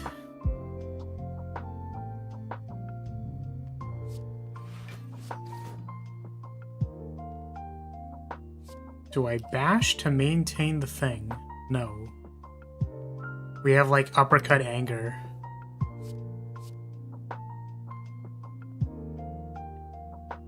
I can take 4 damage. I can take 4 damage, it's fine.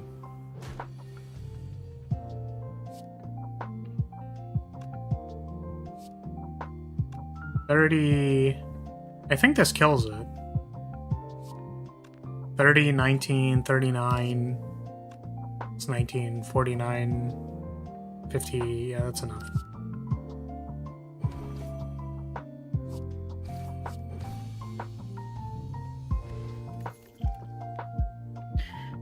Okay. Juggernaut, Impervious, Limit Break. I'm pretty sure we take the Impervious.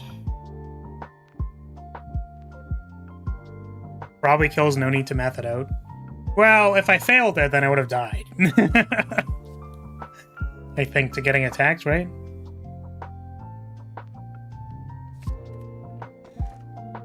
Runic Pyramid. Probably helps with the fact that I don't have block.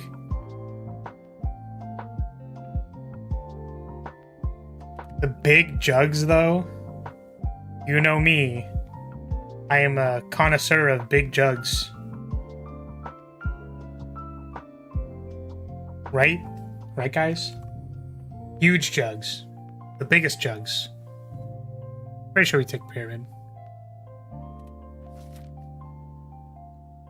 Probably that's just a necessary risk. Or...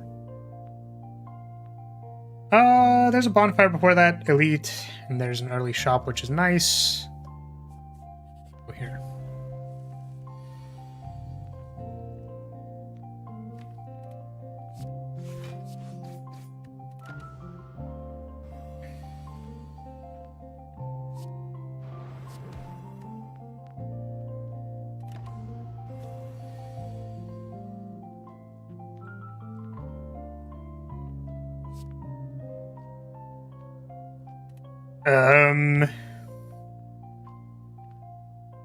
Just gonna draw a bunch of dazes, I suppose.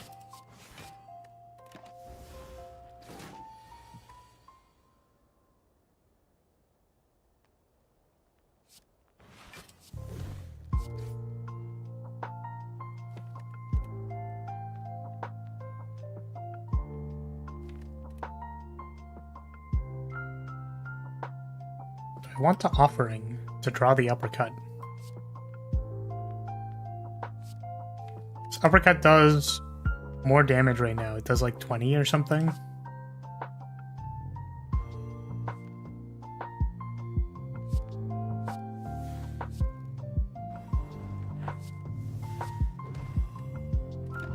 Oh, it was less because I was weakened. Whoopsie. Ah. It's not great.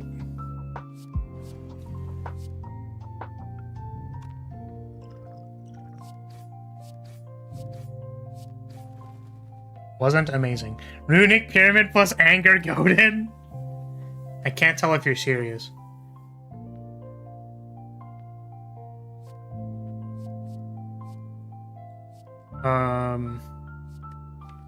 Feel no pain. Bronze Automaton. This arm is not great. Pummel is great here? Is it? I guess Pummel is great with spot weakness and we can just hold it. Maybe? I don't really know when this card is good or not.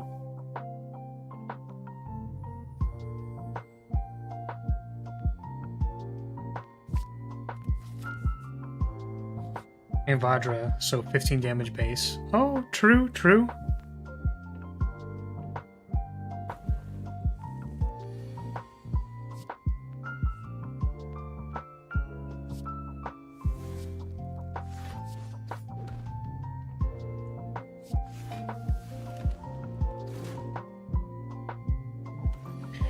Grab him, bear.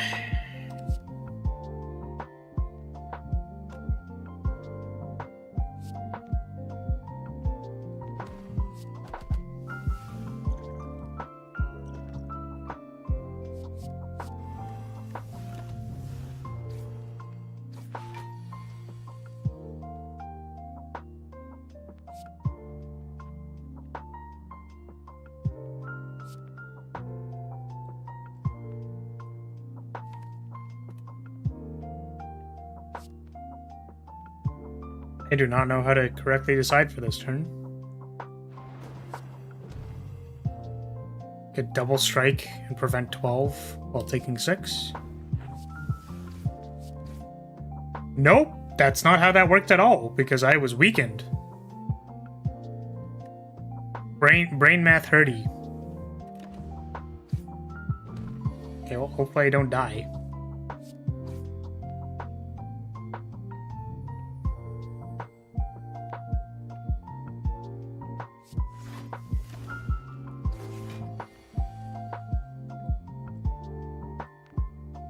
Jesus.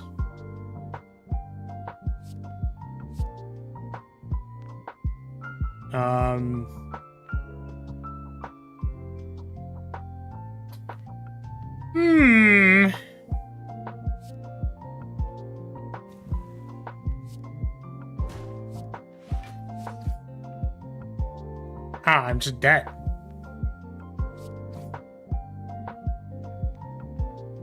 Was this because I killed them in the wrong order? Was I supposed to kill Bear first?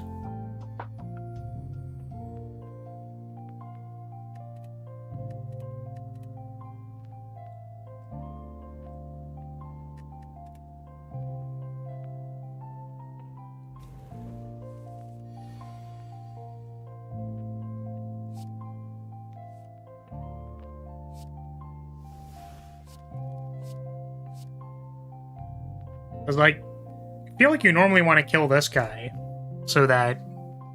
Because he's lowest HP, right? So getting him off the board is good.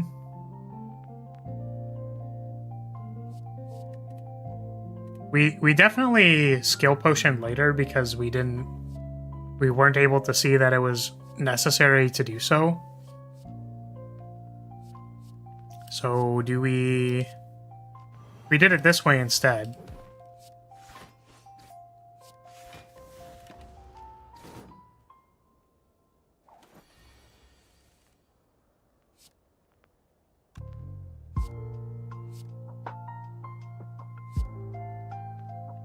It's like 20 damage. Probably save that.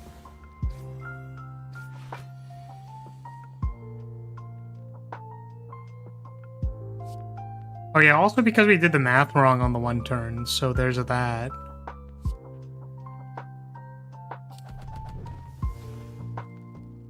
Oh, I could have saved for spot weakness. Now does this kill you?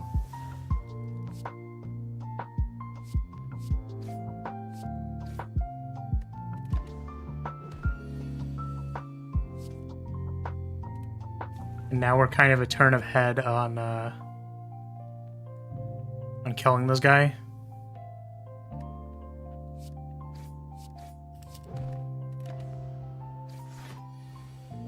Pervious this turn.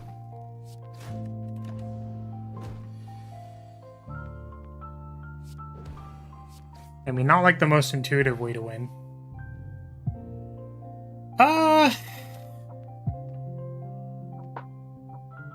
I'm curious to see how good the shop was. I think I take that. Yeah, I don't really know. I don't really know what happened there.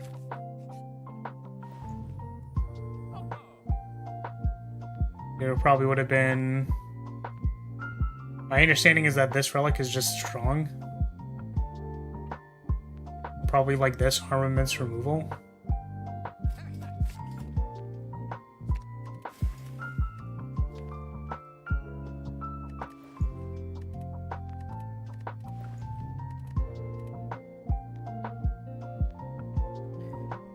Do I want to go again?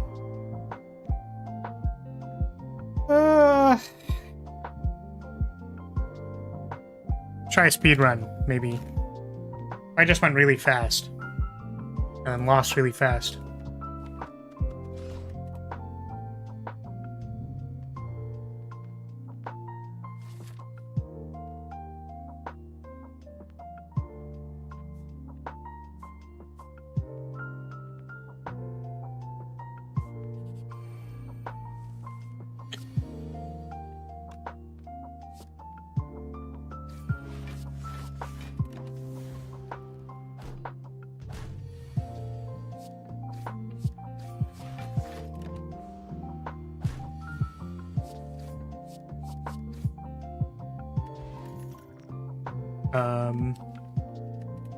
Almost strike.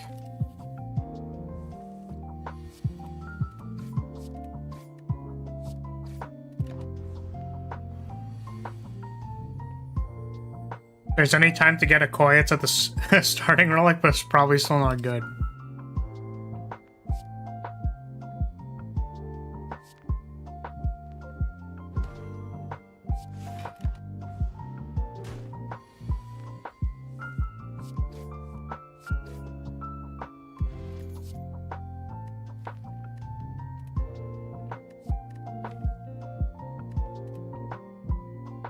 We take headbutt.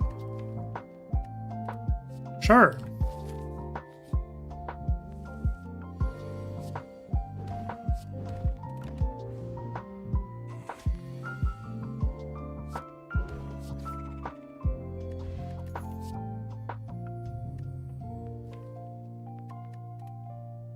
We take a power through? Sure.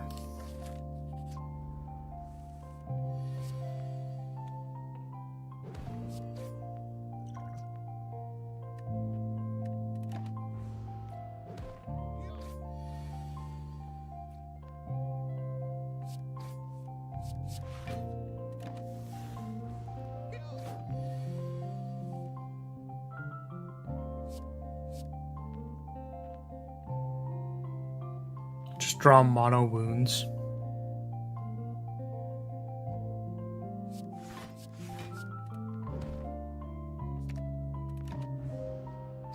There's really not a lot of gold that it provides.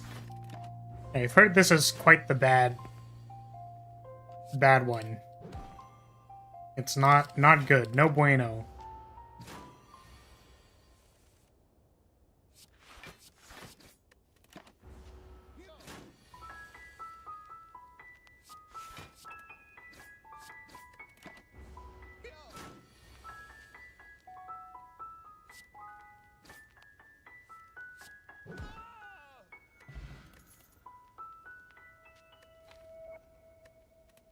Second pommel strike. Let's go.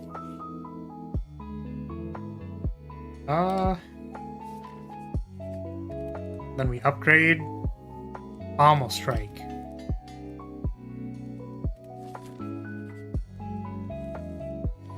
We are so fucking dead. Actually didn't want to headbutt the strike, so I don't know why I did that.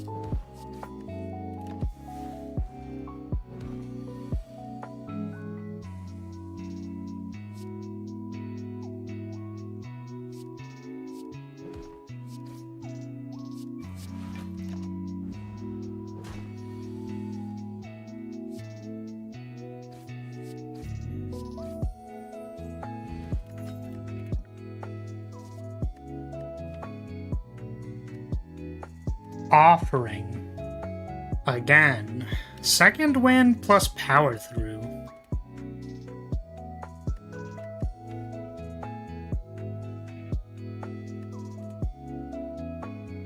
Pretty sure it's just offering.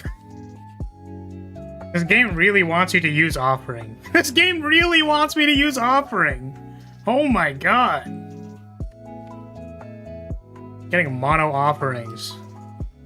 I don't know why they want me to kill myself in Minecraft. Kind of want to Ori. If I can get some cool things going all at the same time. Alternatively, we could take Hand of Greed. We already have attacks. Take an Ori. See what we get. File size. Attacks. Attacks again. Wait. Blood for blood. Shrug. You're literally obsessed with me! Offering, you literally want me so bad.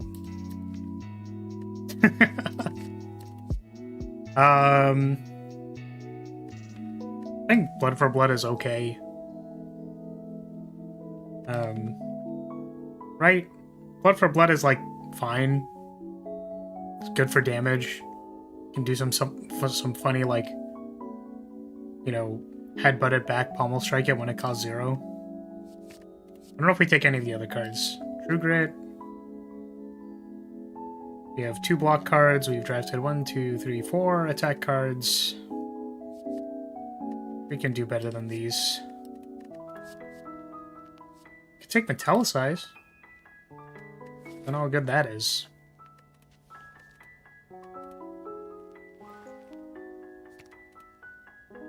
What the? Huh? Oh. Weird UI things. Let's try fighting an elite. Nice maw bank right after a shop. Let's fucking go. Oh, I can't. No! The hourglass is preventing me from doing the thing! Fuck. Alright, let's just go ham. Dash it. Strike it. Shrug it.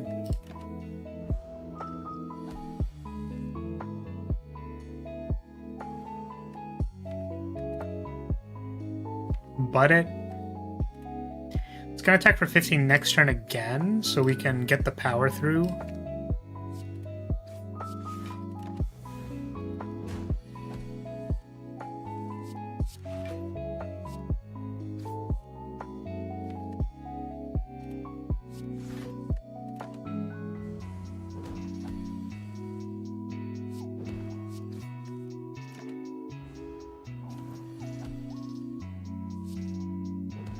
Wasn't too bad. Hemokinesis helps us play Blood for Blood. I don't know if we need help playing Blood for Blood, but sure. And then we look for like another Shrug or an Armaments or something. More block.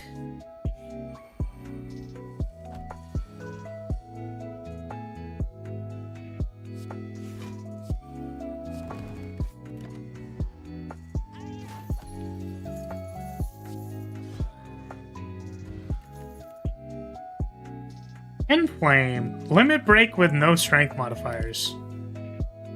I'll take an Inflame.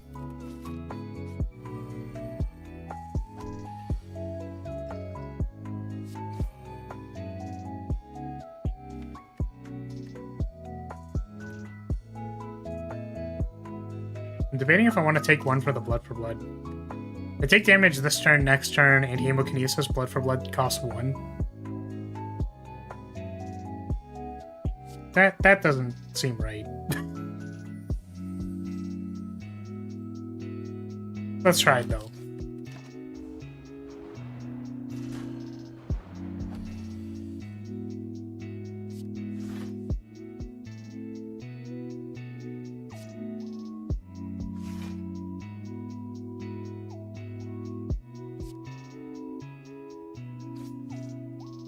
But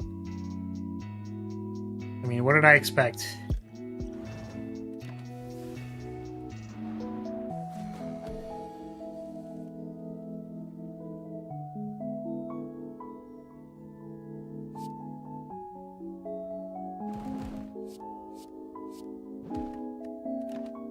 I've never taken a raw limit break more than once. Not sure if it was correct when I did it, but I've definitely taken one as a curse before. Really? Take 6 to take no damage. Seems like a decent trade. Take 6 to take all of the damage, apparently, because I drew nothing.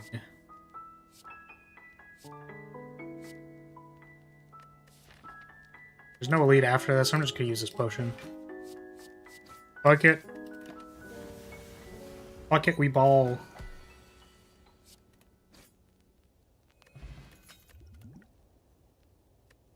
Attacks. Infernal Blade. None of these deal damage to me. None of them are strength scalers. None of them are blocks. I think we can pass on Infernal Blade. I'm fine with gambling on finding a strength gaining card soon enough.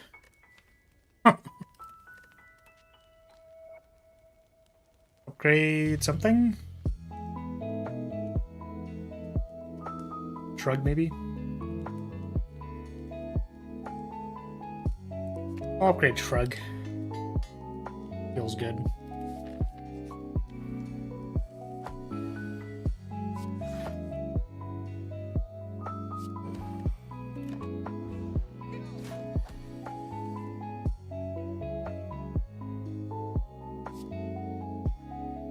so close.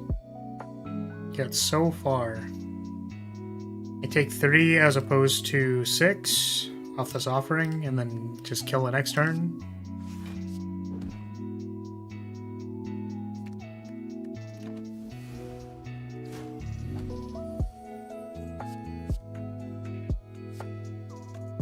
Even kill it?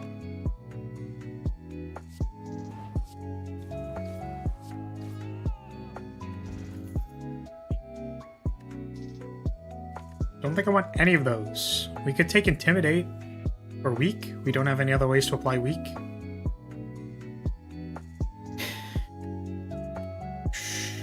Sure. You can upgrade it and die to Slime. Pretty sure I want to heal. Not die to Slime. Rug. This thing. Damage.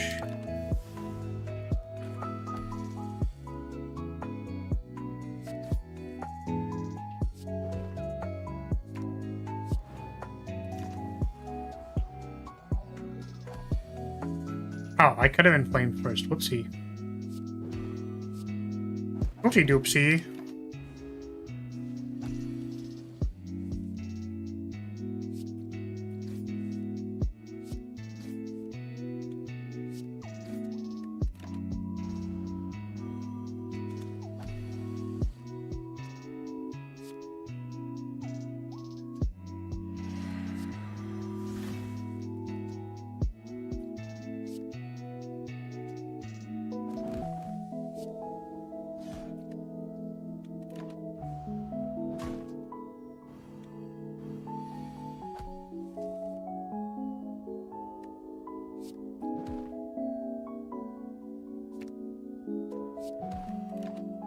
Alright. Not bad, not bad.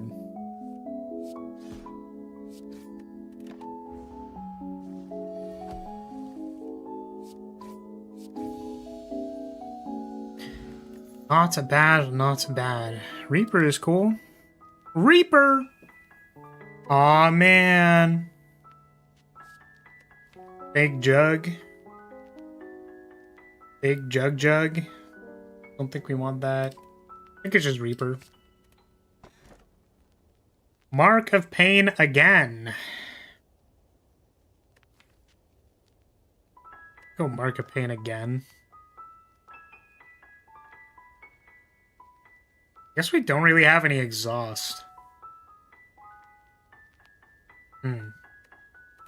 We had like a burning pact or something. Maybe Mark is easier. What a fusion hammer. Can't upgrade our Inflame. We can't upgrade Blood for Blood. We can't upgrade Power Through. Are we gonna be doing that though? Are we gonna be upgrading?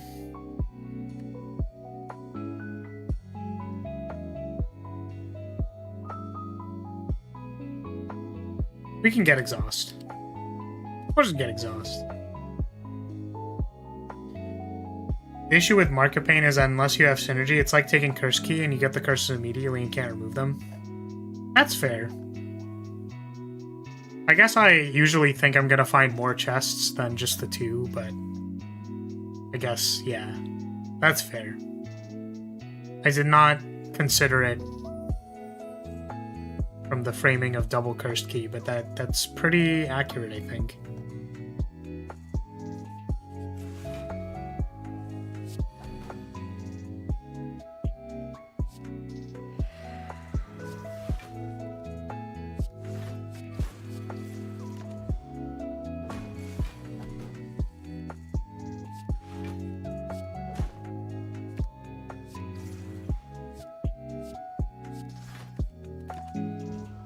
Unless I have tiny chests, I never consider the possibility of finding more chests. Okay.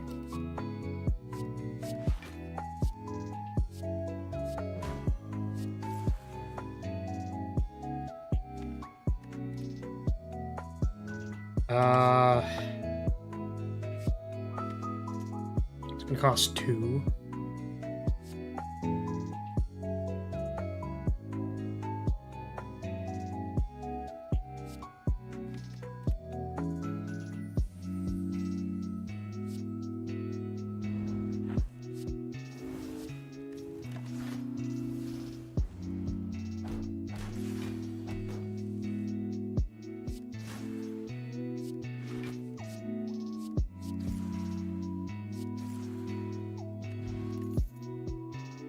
Battle Trance.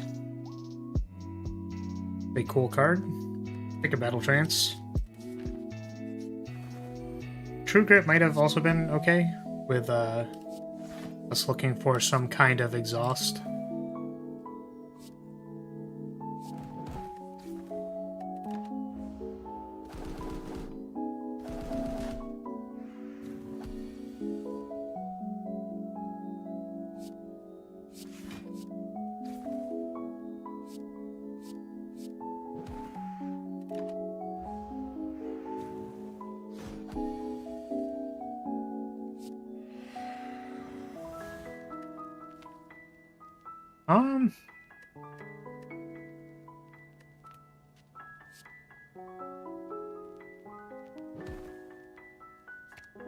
Like the idea of having Battle Trance next turn.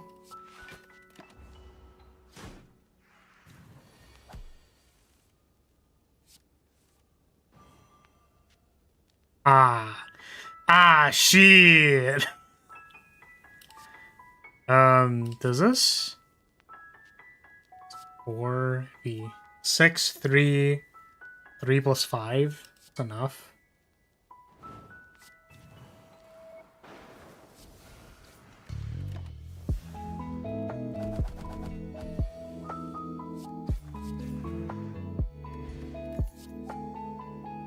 Sever Soul. Ooh. Ooh. Yeah, I saw that. I saw it. Sever Soul lets us get rid of our wounds from Power Through in the other one. Now, if we could get a Feel No Pain, or the other one, or Dead Branch. Are we actually going to buy Dead Branch?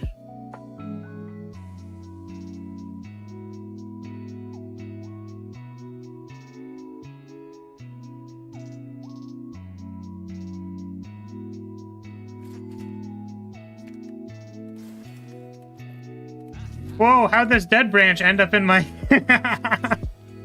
How'd this Dead Branch end up in my relics? How did that happen? What the... What the heck? How'd that get there? That's crazy. I would never take a Dead Branch. This card, this thing's stupid.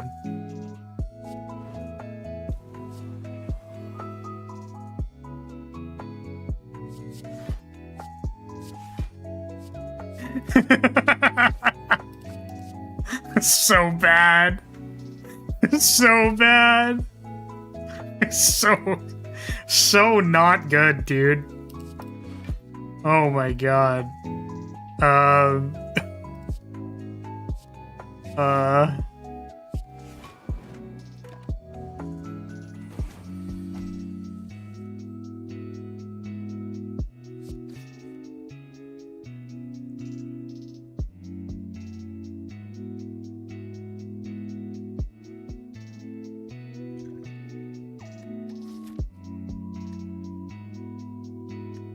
Is there any world where we fight this elite? I don't think so.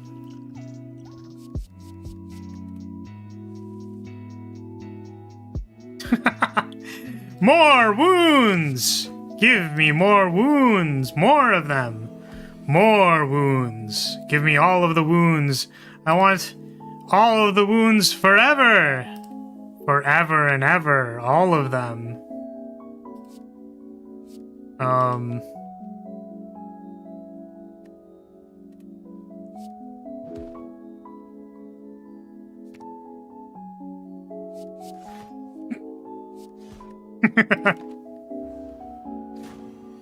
Oh man.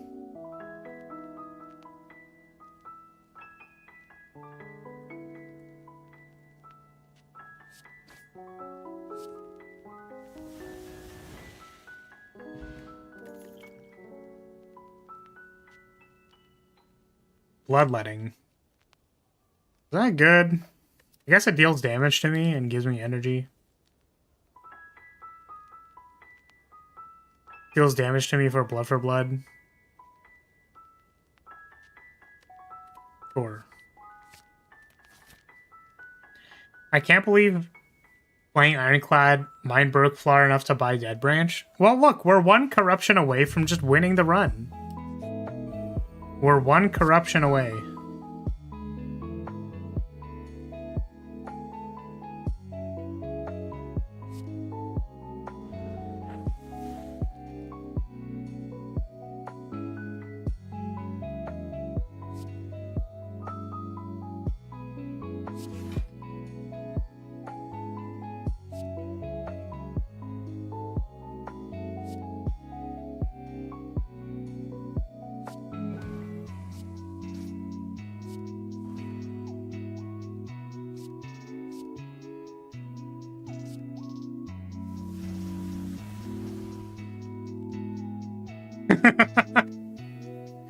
Oh man.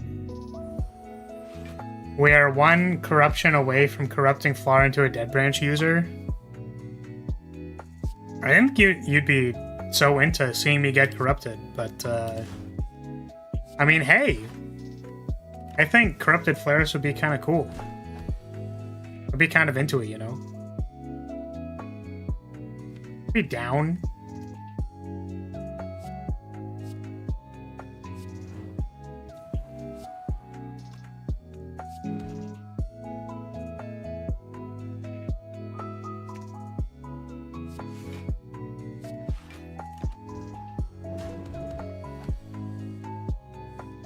Do you see all those Dead Branch triggers? Oh, they went kind of hard. Oh my god, this guy is not gonna die.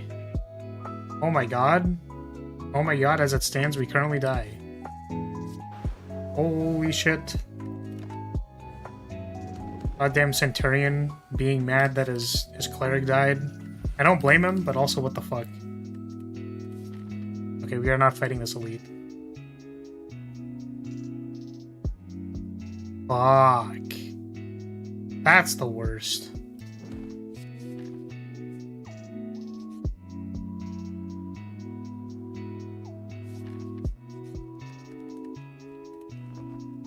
Okie dokie. Not amazing. Couldn't have Hemokinesis instead of Reaper just killed? Oh, was I not looking? That's unfortunate. Yeah, maybe I could have done something there, but I just didn't notice. Shrug it. Just shrug it.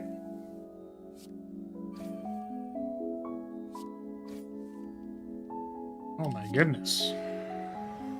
So much card draw. I don't think I want to give myself vulnerable.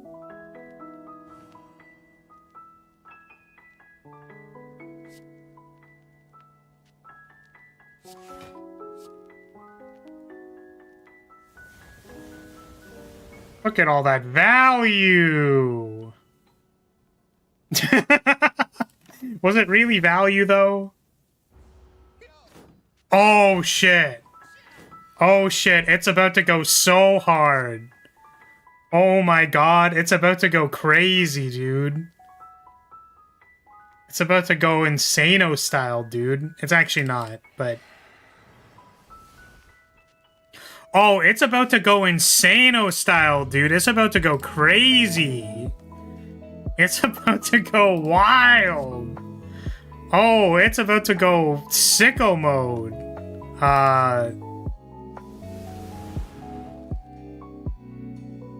Nice. Now imagine with Feel No Pain. Yeah, I mean, we're hoping for something. For sure.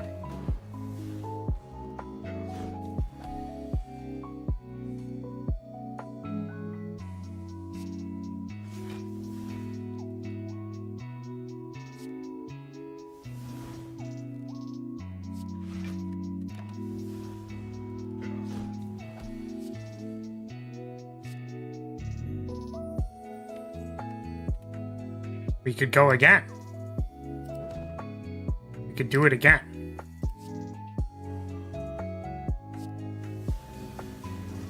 Oh, I want to see what cards I was gonna get. No! No, the Dead Branch. Hey! Nice Feel No Pain. Nice, nice.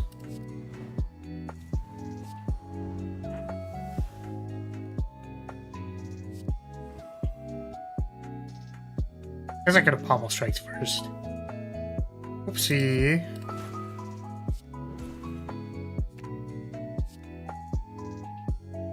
Man, this has been really fun. I don't know. It's nice to just be like playing Spire instead of been trying to like talk about card design. It's definitely like different mindsets. I mean, to be fair, I'm also getting destroyed, so you know, there's kind of that.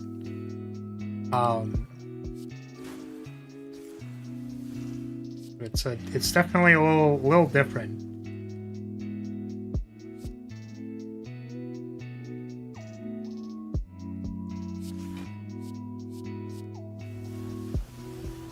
So much value! Look at all of the value! Look at that! I put a bunch of random cards in the deck!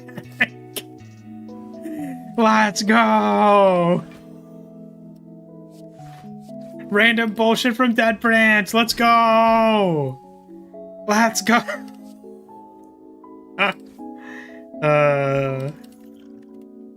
Oh man. Take a second Sever Soul to exhaust all the other random bullshit I get from from Dead Branch. I do a Sever Soul and then everything is terrible, and then I do another Sever Soul. Random VS Go is a great strategy. Yeah, I actually think I want to take the armaments because I can upgrade the stuff I get from Dead Branch. I'm gonna heal because there is an elite. Taking way more heals than I want to, but... Alright. This seems like a great time to lose. Let's go. Ooh. Strength? Dark Embrace. Okay. Oh. It's too bad.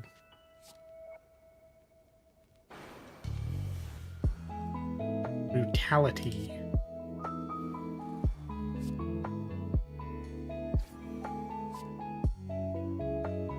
Ooh.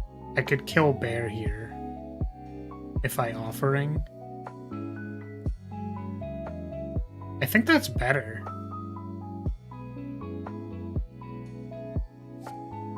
Is that better than not taking 12 damage? I actually don't think so. I think I just don't take the 12 damage and then do this.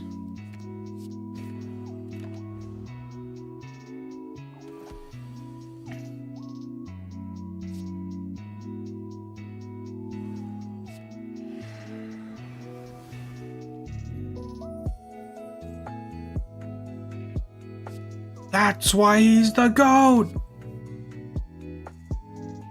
We just need to draw super well and do that more times.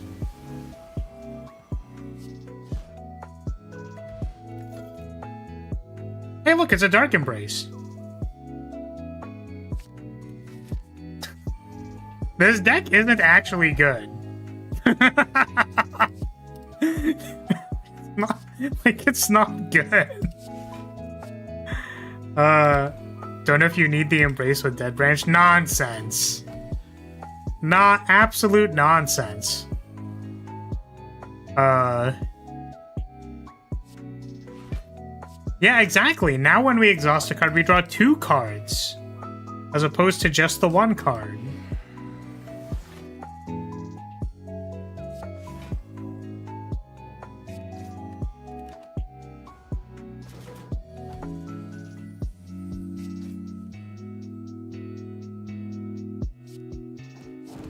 Oh, I was not tracking pen nip. Oh, and I could have blocked. Shush. Shush, shush, shush. I'm actually probably gonna die. This looks like I'm gonna die. It's nice knowing all of you.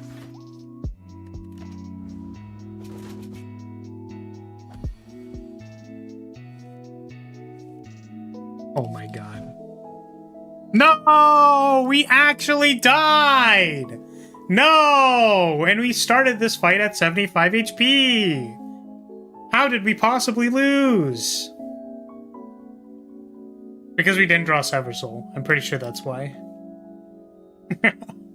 I'm sure if we drew Sever Soul and then exhausted all of our cards, we would have been good. Did branch hard enough? I am curious to see if I could have won that fight.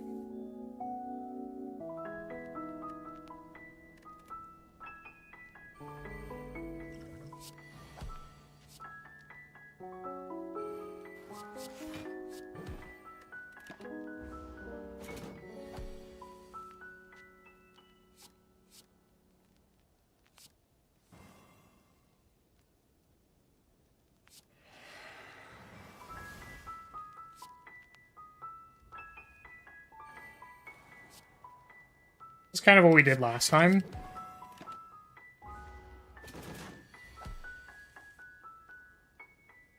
Oh, we have offering this time. I think we just draw ordered slightly different, and then now we're like fine.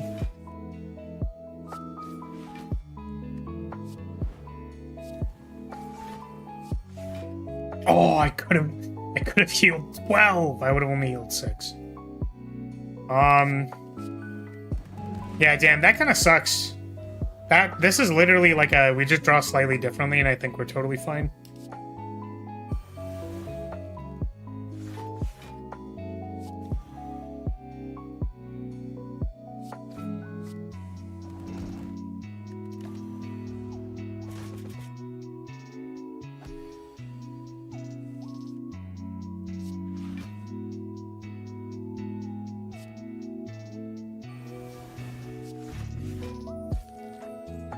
Okay, so the run is technically over, and I do want to end the run, but I am curious how this tests against the boss. I would like to know.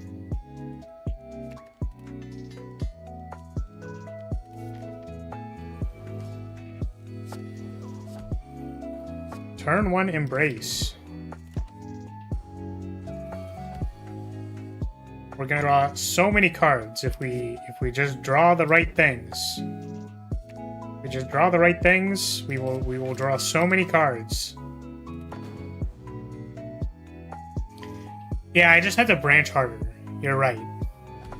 Oh, my Reaper. No! Reaper! Aw, man. We are about to draw 0 cards. Calculated. Oh, if I have the armaments in my hand, then I can't do enough of the... No! My strategy is actually terrible! No! This is so sad. Damn it.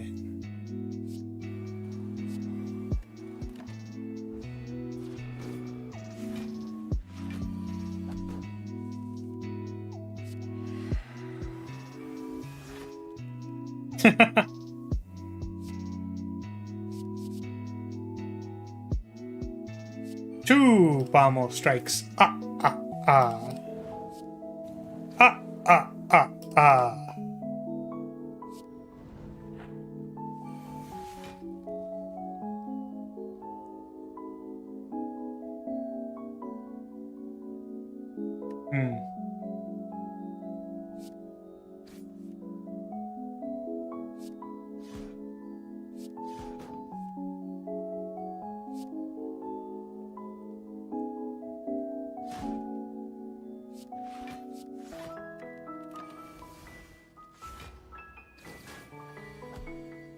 We're in Trench Gaming?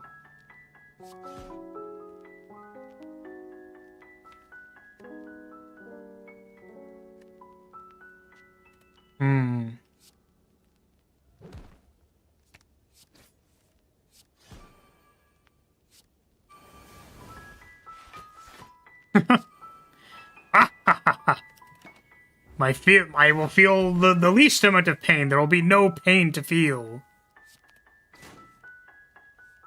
Just kidding, I'm feeling all the pain. I think I'm dead.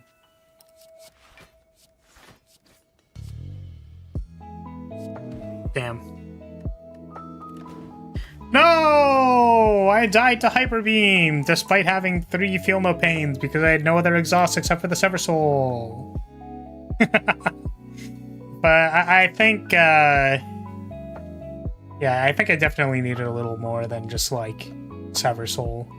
If I had, like, a Second Wind or a Fiend Fire or maybe, like, a Burning Pact even. Literally anything probably would have made this branch a lot better, but... A Corruption, even. If I had a Corruption, then we would be wombo comboing. Dead Branch Corruption, though? Man, oh, we're feeling spicy today, are we? Adventurous, even.